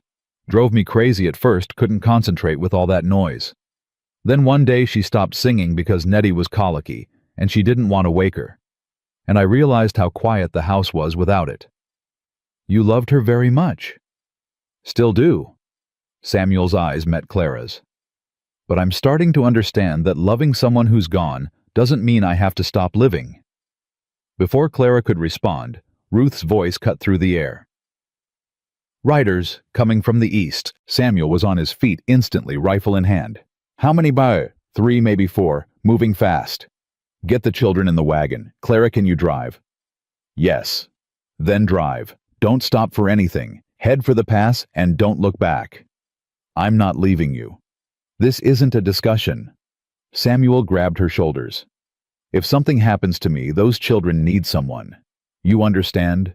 Someone has to get that journal to Helena. Samuel. Promise me. The desperation in his eyes broke something in Clara's chest. I promise. But you're coming back. You hear me? You're coming back." Samuel's hand cupped her face briefly. "I intend to." Then he was gone, moving toward the ridge where Ruth stood watching. Clara herded the children into the wagon with shaking hands. Eli's face was white with fear. Nettie had started crying softly. Only Ruth resisted. "I should stay with Papa. Your Papa needs you to protect your brother and sister." Clara gripped the girl's arm. "That's the most important job. Can you do that?" Ruth's jaw tightened. "Yes, ma'am." "Good girl." Clara snapped the reins. The wagon lurched forward, heading toward the mountain pass Samuel had pointed out on the map. Behind them she heard shouting, then gunshots. Eli grabbed her arm. "Miss Clara, we can't leave Papa. Your Papa knows what he's doing." "But what if they hurt him? Then we make sure his sacrifice means something." Clara's voice was harder than she intended. "We get to Helena. We deliver that journal. We destroy the man who's trying to destroy us." More gunshots. Closer now. Clara pushed the horses harder, praying she wasn't driving them toward a cliff in the darkness. Then, hoofbeats behind them, single horse coming fast. "It's Papa!" Nettie shrieked. "It's Papa!" Clara didn't slow down until she was certain. But it was Samuel, bent low over his horse's neck, blood running down his left arm. "Keep going!" he shouted. "They're right behind me." Clara kept going. Samuel pulled alongside the wagon, then wheeled his horse around to face their pursuers. 3 more shots rang out. Clara heard a man scream. Then silence. Samuel caught up to them a mile later, his face grim, his arm hastily bandaged with strips torn from his shirt. "How bad?" Clara asked. "Grazed me. Looks worse than it is." "Did you kill them?" "2. Third one ran." Samuel's voice was flat. "He'll report back to Colt. They'll know which direction we're heading." "Then we need to move faster." "The horses can't take much more." "They'll take what they have to take." Clara's hands were steady on the reins, despite the terror coursing through her. "We didn't come this far to give up now." They drove through the night, stopping only when the horses threatened to collapse. Samuel's arm continued to bleed despite Ruth's attempts to bandage it properly. By dawn, he was pale and sweating fever starting to take hold. "We need to stop," Clara said. "Find shelter. Let me treat that wound properly." "Can't stop. Colt's men will catch up to us anyway if you pass out and fall off your horse." Clara pulled the wagon to a halt. "Samuel, listen to me. You're no good to anyone dead. Let me help you." Samuel swayed in his saddle. For a moment, Clara thought he would argue. Then his eyes rolled back, and he slumped forward. Eli caught him before he hit the ground. They found shelter in an abandoned mining cabin half collapsed, but better than nothing. Clara cleaned Samuel's wound with whiskey from their supplies, while the children kept watch. "Is he going to die?" Nettie asked, her small voice trembling. "No." Clara didn't look up from her work. "Your Papa is strong. He just needs rest." Mama was strong too. She still died. Clara's hands paused. She looked at the little girl, saw the terror behind those innocent eyes. "Come here, sweetheart." Nettie climbed onto the cot beside her father, careful not to jostle him. Clara wrapped an arm around her. "Your mama died because her body couldn't fight the sickness anymore. But your Papa isn't sick. He's hurt. There's a difference." "How do you know?" "Because I've seen both. My husband was a doctor. Remember, I helped him treat wounds like this many times. Your Papa will be fine. I promise." Nettie studied Clara's face with that piercing 4-year-old intensity. "You promise a lot of things." "I know. Do you keep them?" Clara thought about all the promises she'd made since arriving in Wyoming. To stay through winter, to protect these children, to help Samuel fight Colt. "I try," she said honestly. "Sometimes that's all we can do." Samuel woke at dusk, groggy but lucid. "How long was I out?" "Most of the day." Clara helped him sit up. "You lost a lot of blood." "The children?" Fine. Ruth's standing watch. Eli's resting. Nettie finally stopped crying about an hour ago. Samuel's eyes found Clara's face in the dim light. You didn't leave. I told you I wouldn't. I told you to run. And I told you I wasn't leaving you. Clara handed him a cup of water. Turns out we're both stubborn. Something that might have been a smile crossed Samuel's lips. Sarah would have liked you. You think so? She had a thing for stubborn women. Said they were the only ones worth knowing. Clara felt heat rise to her cheeks. We should move soon. The horses have rested and we've lost too much time. Clara. Samuel caught her hand before she could stand. Thank you. For staying. For taking care of me. You would have done the same. Would I? His voice was rough. The man who tore up our marriage contract because you weren't perfect enough. The man who called you broken. That man was grieving and scared and doing his best to protect himself from more pain. Clara squeezed his hand. This man, the one who charged 3 armed riders to protect his family, he's different. Same man. Same man, different choices. Clara stood. That's all any of us can be, the sum of our choices. They pushed on through another night and another day. The mountain pass was treacherous, snow-covered, and narrow with drops on either side that made Nettie bury her face in Clara's lap. Samuel drove now, his wounded arm stiff but functional, his jaw set with determination. On the 3rd morning, they came within sight of the territorial road. 2 more days. Samuel said, relief evident in his voice. Maybe less if the weather holds. It won't hold. Ruth pointed toward the western horizon, where dark clouds were massing. Storm's coming. Big one. Samuel swore under his breath. We need to find shelter before it hits. There's nothing out here. There's an old relay station about 5 miles ahead, abandoned last year when the stage route changed, if it's still standing. Then we head there. Clara wrapped another blanket around Nettie. And we pray. The storm caught them 2 miles from the relay station, wind that cut like knives. Snow so thick Clara couldn't see the horse's ears, cold that sank into her bones and refused to leave. Samuel kept driving by instinct alone, following a road he couldn't see, trusting memory and desperation to guide them. There, Ruth shouted. I see something. The relay station was a dark shape against the white chaos. They stumbled inside Samuel carrying Nettie, Clara, supporting Eli, Ruth leading the terrified horses. The building was sound, if barely. Clara started a fire in the ancient stove while Samuel secured the horses in the attached stable. The children huddled together under every blanket they had. How long do these storms last? Clara asked when Samuel returned. Hours, days. Depends. He sat down heavily, favoring his injured arm. We're stuck here until it passes. And Colt's men? Nobody's moving in weather like this, not even for him. They waited out the storm for 2 days. 2 days of howling wind and endless snow. 2 days of rationed supplies and worried glances at the dwindling firewood. 2 days of 3 children growing restless and afraid. But also 2 days of stories told around the fire. Of Samuel finally talking about Sarah.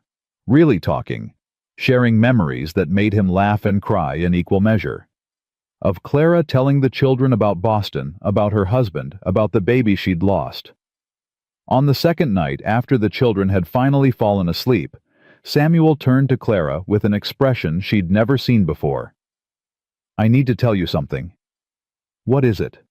That night in the barn when Colt's men took Eli, you told them we were married. Clara felt her face flush.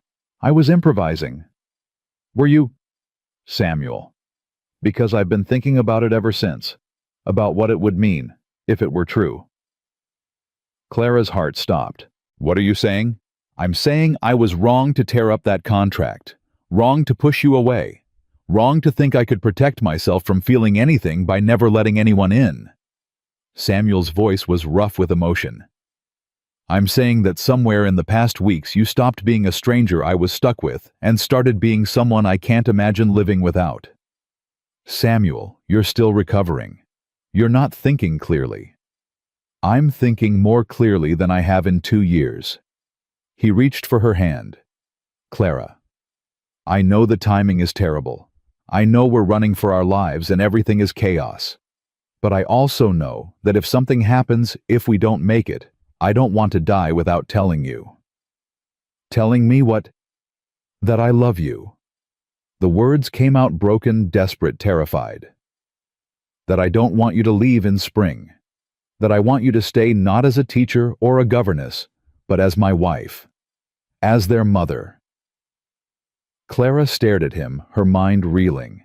3 months ago, she'd stepped off a stagecoach into rejection and humiliation. Now this same man was declaring his love, offering everything she'd traveled 2,000 miles to find. I can't give you more children, she whispered. The doctor said, I don't need more children. I need you. Samuel's hand cupped her face. I need someone who will fight for this family. Who will stand beside me when everything goes wrong? Who will love my children like they're her own? I already do. I know. That's why I love you. Tears streamed down Clara's face. I love you too. I tried not to. Told myself it was foolish. But I couldn't stop. Samuel kissed her, then gentle and fierce, and full of everything they'd both been afraid to feel. Clara kissed him back, letting go of all her carefully constructed defenses, letting herself want something she'd convinced herself she could never have. When they finally pulled apart, both breathing hard, Samuel rested his forehead against hers. Marry me, he said. Not because you're stuck here, not because the children need you. Marry me because you want to. Yes. The word came out strong and certain. Yes, I'll marry you. Samuel's smile was the most beautiful thing Clara had ever seen. Storm's supposed to break by morning, he said. We'll be in Helena in 2 days. Find a preacher. Make it official. And Colt? We destroy him first. Then we build our life. They kissed again, sealing the promise, and Clara thought that maybe, just maybe, everything was going to be all right. The storm broke at dawn. They pushed on immediately. The horses rested, the family renewed. Samuel drove with one hand, his other clasped tight around Clara's. The children seemed to sense the change between the adults, exchanging knowing glances and barely suppressed smiles. Does this mean Miss Clara is staying forever? Nettie asked from the wagon bed. Yes, Nettie. Samuel's voice was warm. Forever. And she's going to be our mama, if she wants to be. Nettie turned to Clara with enormous, hopeful eyes. Do you want to be? Clara felt tears prick her eyes again. More than anything in the world. Nettie launched herself forward, throwing her arms around Clara's neck. I knew it. I knew you'd stay. I told Ruth and she said I was being a baby. But I knew. I didn't say that, Ruth protested, but she was smiling too. Even Eli's solemn face had cracked into a grin. Does this mean we won? It means we're winning, Samuel said, but the fight's not over yet. They reached the outskirts of Helena the following afternoon. Clara had never been so relieved to see a town in her life. Buildings, people, civilization, safety, or so she thought. Samuel. Ruth's voice was sharp with warning. Look. Ahead of them, blocking the main road into town, sat 3 men on horseback. And standing before them, dressed in an expensive black coat, was Judge Colt himself. Well, well. Colt's voice carried across the distance. The prodigal family returns. I was wondering when you'd show up. Samuel pulled the wagon to a stop. His hand moved to his rifle. Don't bother. Colt smiled, cold and predatory. My men have you surrounded. Make any moves, and those precious children of yours will be orphans by sundown. Clara's blood ran cold.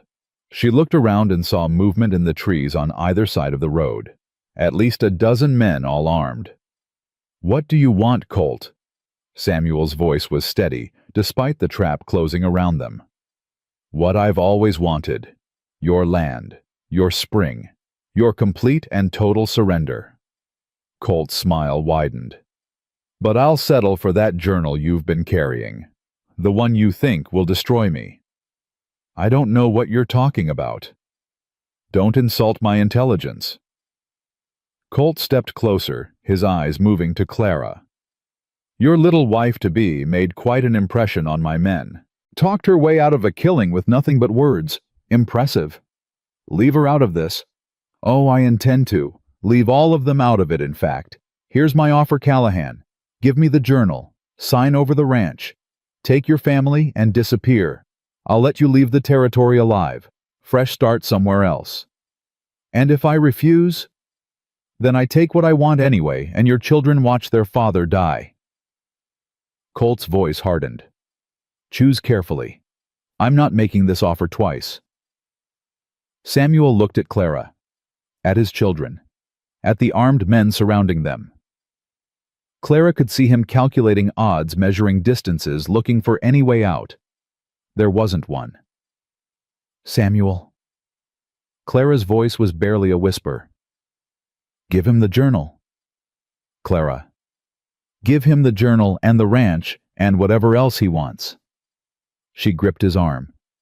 It's not worth your life. It's not worth our family. If I give in now, he wins. Everything Sarah worked for. Sarah wanted you alive. She wanted her children safe. Tears streamed down Clara's face. Don't you see? That's why she kept the secret so long. She was willing to let Colt get away with everything, rather than risk losing you. Samuel's face crumpled. The fight drained out of him. All right. His voice was hollow. You win, Colt. Clara heard Ruth's sharp intake of breath, saw the disbelief on Eli's face. But she also saw the relief, the desperate, terrible relief of children who weren't ready to lose their father. Samuel reached into his coat and pulled out Sarah's journal. Colt's man stepped forward to take it. And then everything changed. A gunshot cracked from somewhere in town. Colt's man fell. More shots followed, coming from multiple directions. Colt's men scattered, returning fire, chaos erupting everywhere. Get down. Samuel threw himself over the children. Clara ducked behind the wagon seat. When she dared to look up, she saw men pouring from the town, men with badges, men with rifles, men who moved with military precision. And leading them, mounted on a black horse, was a man in a U.S. Marshal's uniform. Thaddeus Colt. The Marshal's voice boomed across the chaos. You're under arrest for bribery, extortion, and conspiracy to commit murder. Stand down or be shot down. Colt's face contorted with rage. For a moment, Clara thought he would fight. But his men were surrendering, throwing down weapons, putting up hands. He was alone. This isn't over. Colt snarled at Samuel. You think some marshal changes anything? I own judges. I own politicians. I'll be out in a week and then... Actually, you won't. The marshal dismounted, pulling papers from his coat. These are federal warrants. Your bought judges can't touch them. Your bought politicians can't make them disappear. The territorial governor himself signed off right before he was arrested this morning. Colt went white. That's impossible. Funny thing about evidence. The marshal smiled grimly. Once it starts surfacing, it tends to multiply. Your bookkeeper's daughter wasn't the only one keeping records. Turns out half the people you bribed kept insurance files of their own. Amazing what cowards will confess when they realize the ship is sinking. Clara watched as Colt was put in chains. The same hands that had signed orders to burn farms and terrorize families were now manacled behind his back. Samuel climbed down from the wagon, his face stunned. I don't understand. How did you know we were coming? The marshal turned to him. Got word from old Pete Martinez 2 days ago. Rode like the devil to intercept you before Colt's men did. Missed you in the mountains, but figured you'd have to come through the main road eventually. Pete. Tough old man. Risked everything getting that message through. The marshal's expression softened. Said to tell you the ranchers are standing together. Every single one. Whatever happens next, you're not alone. Samuel's eyes filled with tears. Clara moved to his side, taking his hand. "It's over," she whispered. "It's really over." "Not quite." Samuel turned to her. "There's still one thing left to do." "What's that?" He reached into his coat and pulled out Sarah's journal. Clara stared. He'd given Colt's man a different book, some kind of decoy. "I need to deliver this to the authorities. Make sure everything's documented properly. Make sure he never hurts anyone again." "Samuel Callahan." Clara shook her head, half laughing, half crying. "You devious, wonderful man. Had a good teacher." He kissed her forehead. "Will you wait for me one more hour, and then we can find that preacher?" "I've waited 2,000 miles. What's one more hour?" Samuel handed her the journal. "Keep this safe. It's Sarah's legacy. It belongs to the family now." Clara took it carefully, feeling the weight of everything it represented. Justice. Sacrifice. Love that outlasted death. "Go," she said. "Finish this. We'll be right here when you get back." Samuel squeezed her hand one more time. Then he walked toward the marshal, toward justice, toward the end of a fight that had cost so many so much. Ruth appeared at Clara's elbow, her young face transformed with wonder. "We won," she breathed. "We actually won." "We actually won. And you're really going to be our mama?"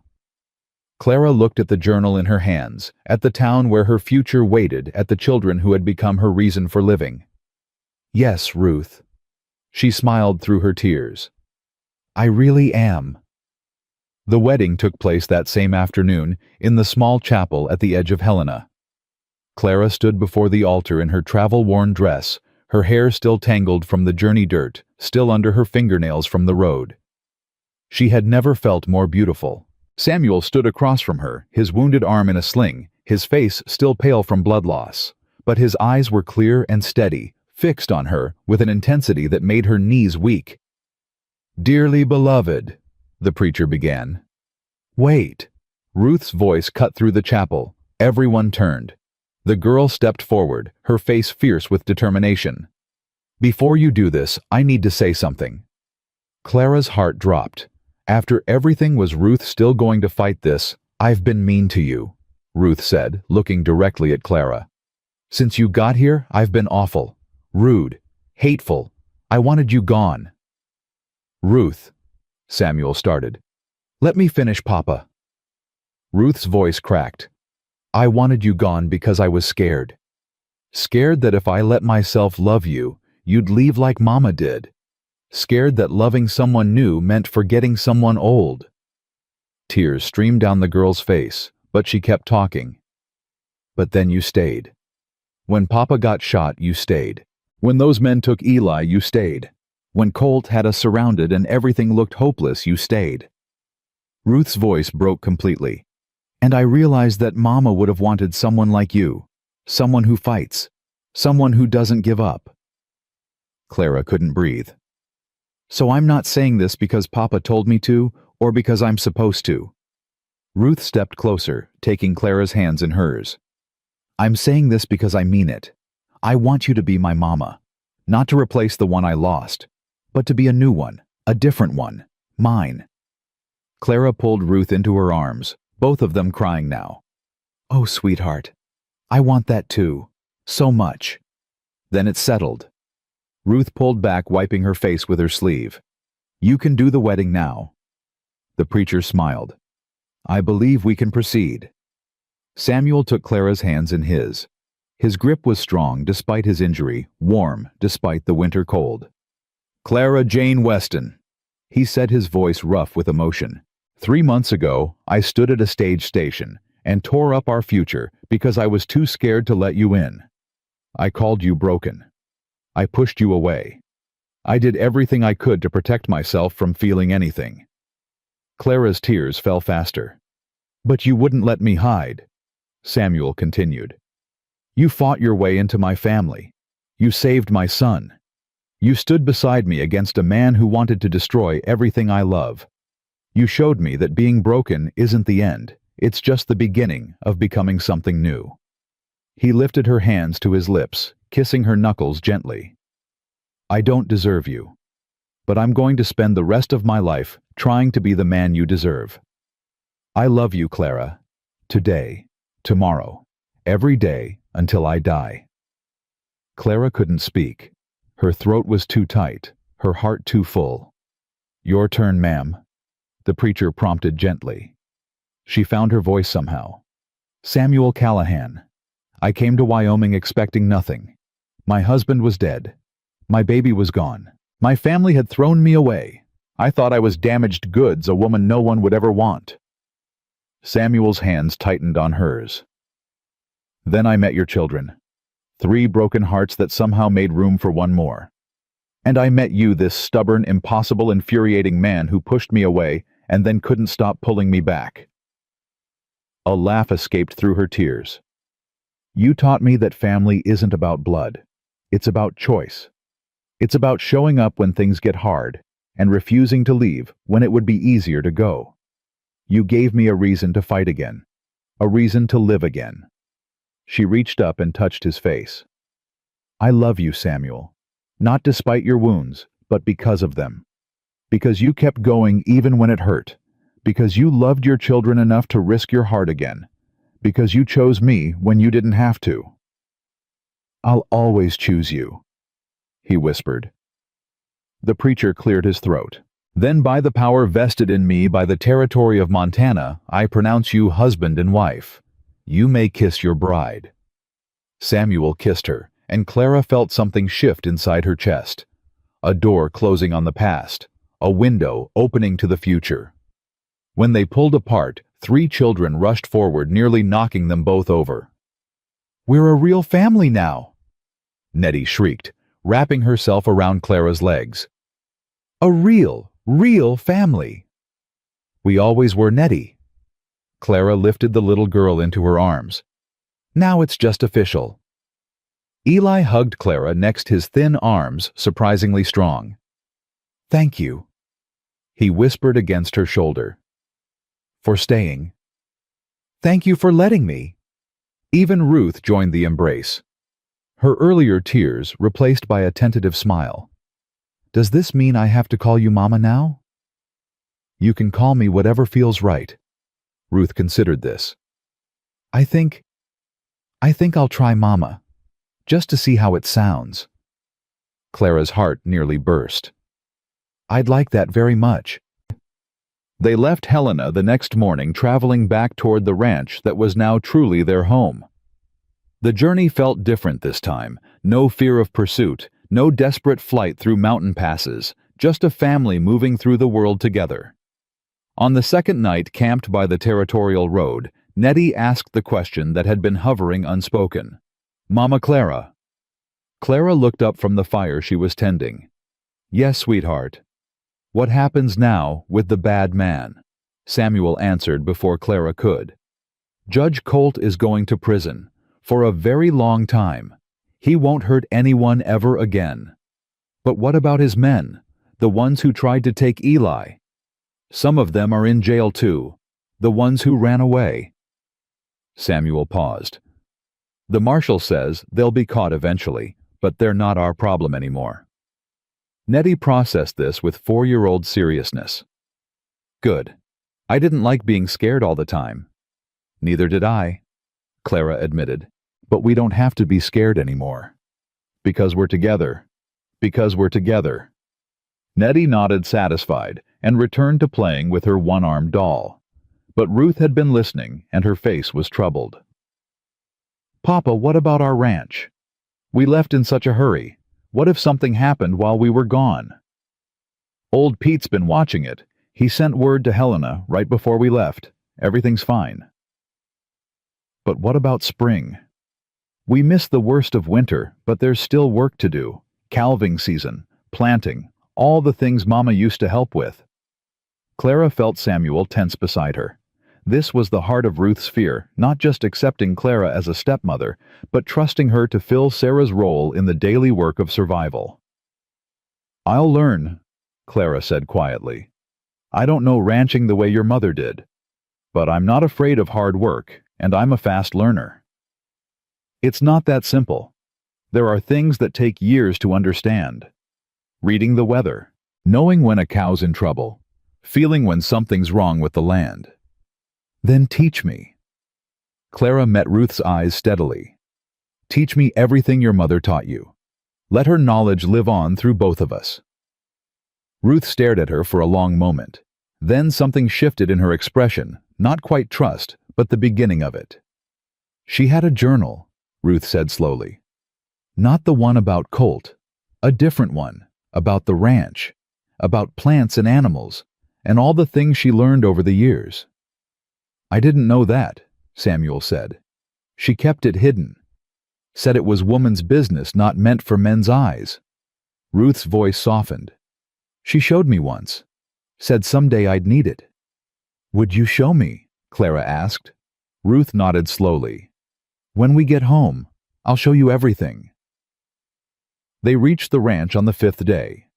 Clara had seen it only in darkness and fear, that desperate night when they'd fled, not knowing if they'd ever return.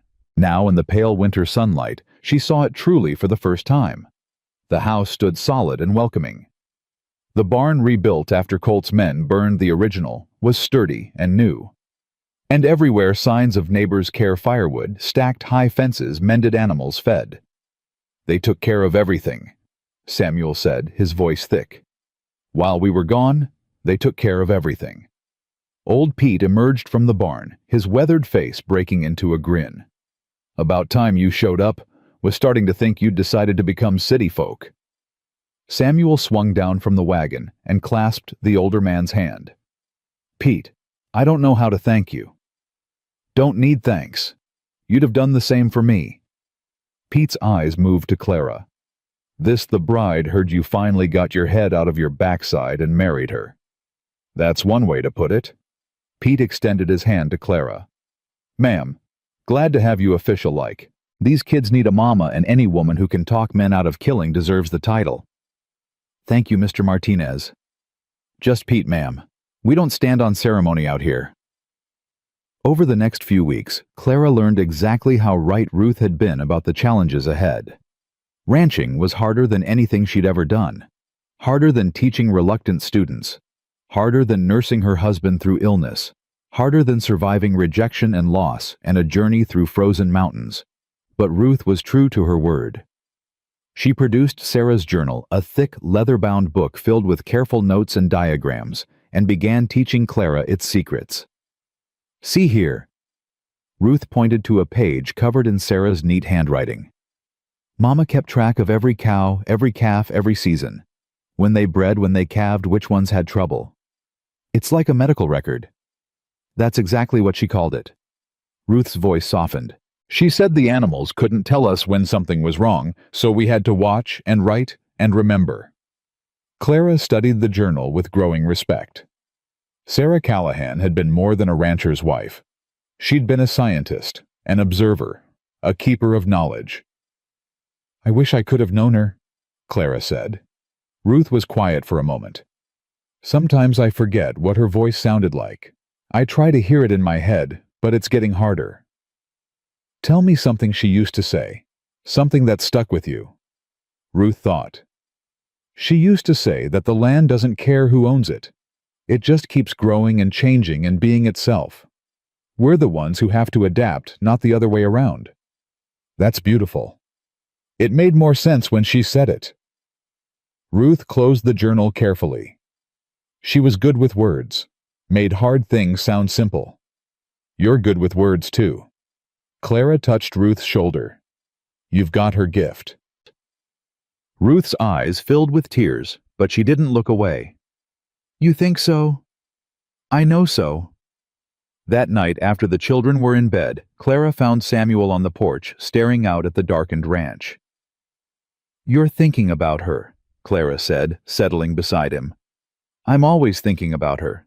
Does that bother you? No. Clara took his hand. She was your wife, the mother of your children. She should be part of our lives. Samuel was quiet for a long moment. I used to think that loving you meant betraying her. That if I let myself feel something for another woman, it meant what we had didn't matter. And now I think she'd be furious if I spent the rest of my life alone. Samuel laughed softly. She was practical like that. Would have said I was being a fool wasting time on grief when there was living to do. She sounds practical. She was everything. Practical and dreamy, tough and gentle, strong and soft. Samuel's voice caught. I'll never stop loving her, Clara. I need you to understand that. I know. I don't want you to stop. Clara leaned into his shoulder. We don't have to pretend the past doesn't exist. We just have to make room for the future. When did you get so wise? Somewhere between Boston and here. The journey changes you. Samuel turned to face her, his expression serious. I never apologized properly. For that first day. For tearing up the contract. For calling you broken. Clara finished the word he couldn't say. You did apologize. Multiple times. Words don't fix everything. No, actions do. And you've shown me every day since then that you didn't mean it. Clara cupped his face in her hands. I'm not broken, Samuel. Neither are you. We're just healing, slowly, together. He kissed her, then soft and sweet, and Clara thought that maybe finally she understood what home meant. Spring came slowly to Wyoming. The snow melted in patches revealing brown grass that would turn green in weeks. Calves were born wobbly and wet, their mothers watching with fierce protective eyes.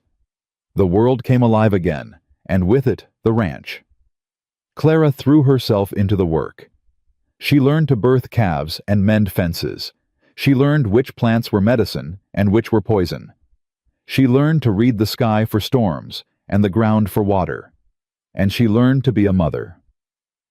Eli's cough returned with the spring thaw, but Clara was ready. She prepared steam treatments and herbal teas, sat with him through the worst nights, helped him breathe when panic threatened to overwhelm him. You're better at this than the doctor, Eli said one morning, his voice still rough from a long night. I'm not better. I just have more time. Papa says you have a gift. Clara smiled. Your papa is biased. He says you saved my life, back when you first came. You saved yourself. I just helped. Eli considered this. Can you teach me the medicine stuff, in case someone else gets sick and needs help? Clara's heart swelled. I would love that. Nettie's needs were different. She craved touch attention, the constant reassurance that Clara wasn't going anywhere. So Clara braided her hair every morning, told her stories every night, let her help with every task, no matter how small. Mama Clara? Nettie asked one afternoon while they were hanging laundry. Yes, sweetheart. Will you have babies? Real babies, I mean. Ones that grow in your tummy. The question hit Clara like a physical blow. She'd known it would come eventually, but the directness still caught her off guard. I can't have babies, Nettie. My body doesn't work that way anymore. Oh. Nettie processed this. Is that why you were sad before? Before you came here? Partly, yes. But you're not sad now. Clara looked at the little girl, all golden curls and earnest eyes. No, sweetheart. I'm not sad now. Because I have you, and Eli, and Ruth. That's better than any babies I could have made. Nettie beamed. Really, better than real babies. You are real babies. Just bigger ones. Clara kissed her forehead. And much more interesting. Nettie giggled and returned to her laundry content with this answer. But the conversation stayed with Clara for days, stirring up old grief she thought she'd buried. Ruth found her crying by the creek a week later. What's wrong? The girl's voice was sharp with alarm. Did something happen? Is Papa hurt? No, everyone's fine. Clara wiped her eyes quickly. I'm just being foolish. You're never foolish. Ruth sat down beside her close but not touching. Tell me. It's nothing. Old sadness about old things. The baby, Ruth asked quietly. The one you lost. Clara looked at her in surprise. How did you know about that? Papa told me, after the wedding. He said you'd been through something terrible and I should be patient with you the way you'd been patient with me. Your papa talks too much. Your papa talks just enough. Ruth's voice softened. I know what it's like. Missing someone you never got to keep. I think about the little brother or sister Nettie might have had if Mama had lived.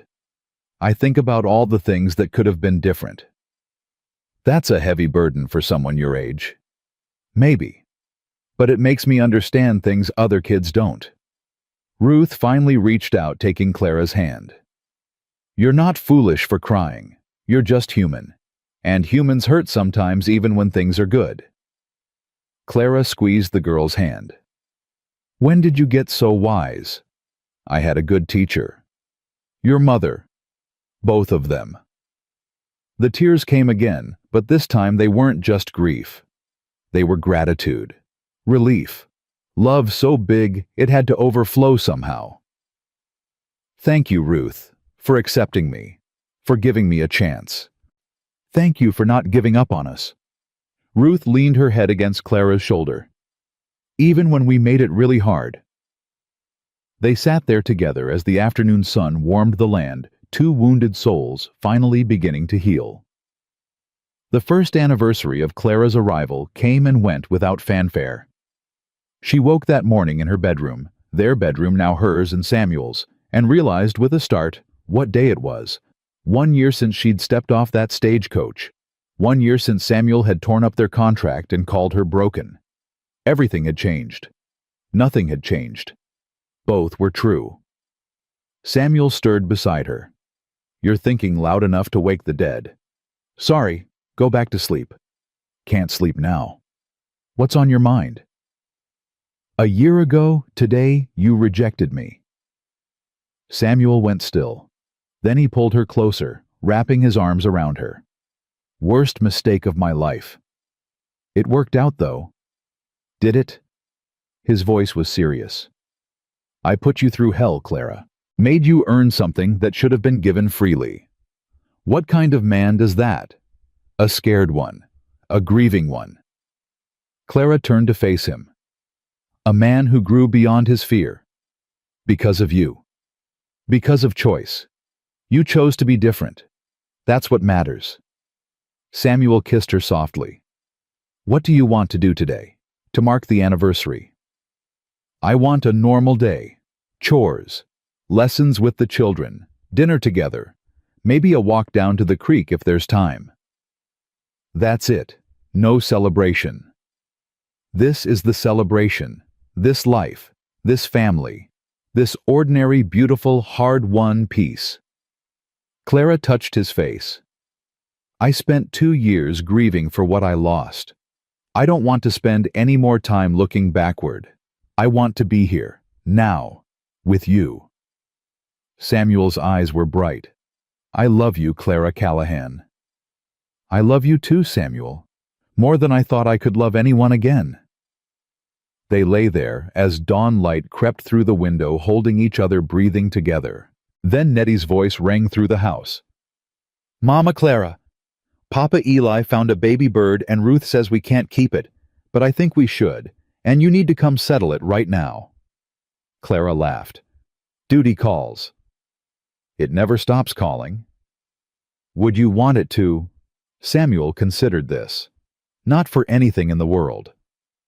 They got up together and went to face the day. Summer brought visitors, other ranchers, travelers passing through, even a reporter from the territorial newspaper who wanted to write about the community that had stood up to Judge Colt. Clara was uncomfortable with the attention, but Samuel convinced her to tell their story. People need to hear it, he said. They need to know that ordinary folks can fight back and win. So Clara sat on their porch and talked to the reporter while the children played nearby. She told him about arriving rejected and alone, about falling in love with 3 motherless children, about learning to fight for what mattered. She didn't mention the fear or the desperation or the nights she'd cried herself to sleep. Some things belonged to the family alone. The article was published a month later under the headline, The Bride Who Refused to Break. Clara read it with mixed feelings. The reporter had captured some things accurately: the community's bravery, Colt's cruelty, the importance of standing together.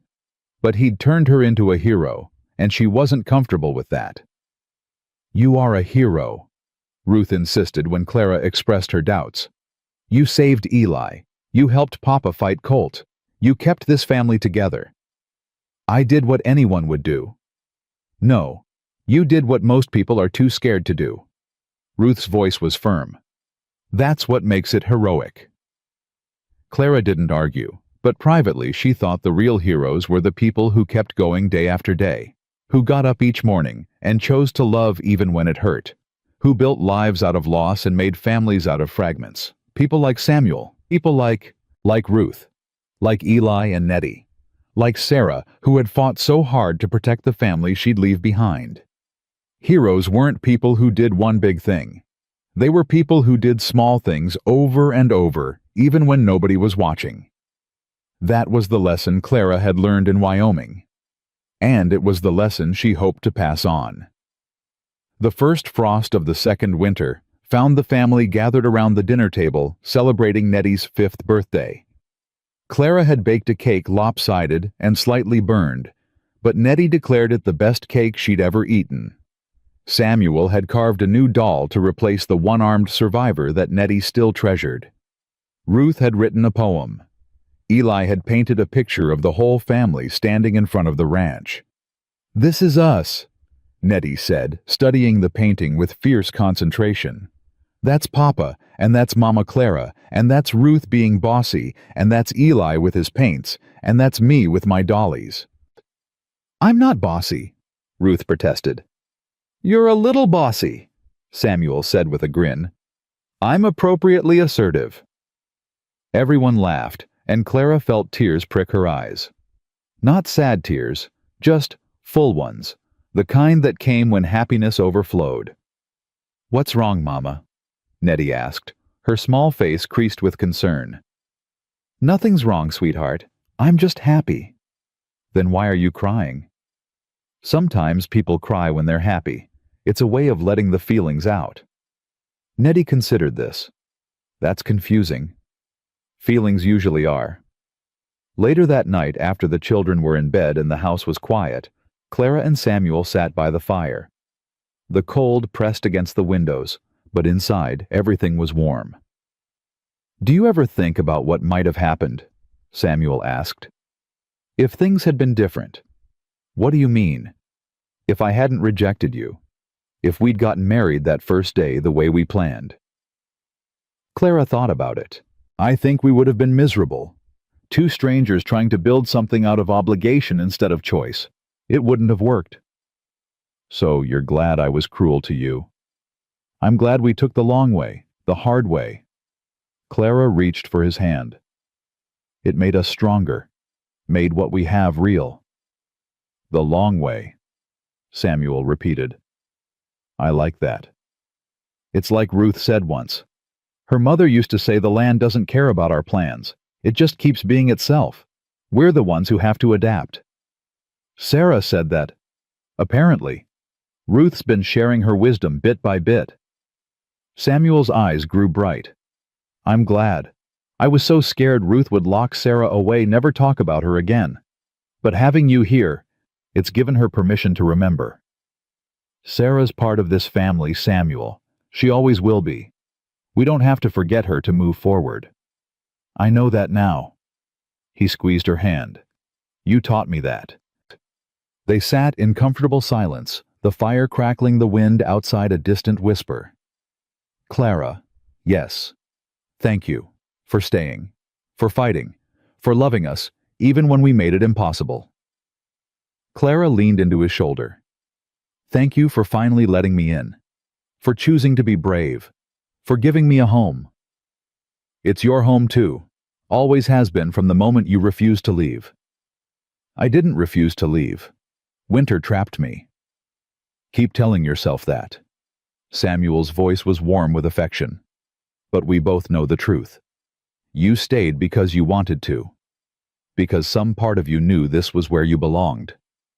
Clara thought about the woman she'd been when she stepped off that stagecoach. Broken. Grieving. Certain her life was over. She thought about the woman she was now. Strong, whole, surrounded by love she'd earned through courage and persistence. "You're right," she admitted. "I knew. Even then, some part of me knew." Knew what? That this was home. That you were home. That I'd finally found the place I was meant to be. Samuel kissed her forehead. "Welcome home, Clara Callahan. I've been home for a while now. I know, but I like saying it." Outside, the first winter stars appeared above the Wyoming mountains. Inside, a family built from fragments and held together by choice settled in for another night of ordinary, extraordinary life. Clara Weston had traveled 2,000 miles to become a mail-order bride. She'd been rejected, called broken left, stranded in a frozen wilderness. She'd watched a man tear up their future and walk away. But she'd stayed. She'd fought. She'd loved. And in the end, she'd found something better than the acceptance she'd been seeking. She'd found family. She'd found purpose. She'd found herself. The woman who arrived broken had become the heart of a home. The bride no one wanted had become the mother 3 children chose. And that, Clara thought as she drifted toward sleep in her husband's arms, was the greatest love story of all. Not the one that began with passion, but the one that grew from ashes built day by day, choice by choice, until it became something unbreakable. She had come to Wyoming looking for a husband. She had found something infinitely better. She had found home.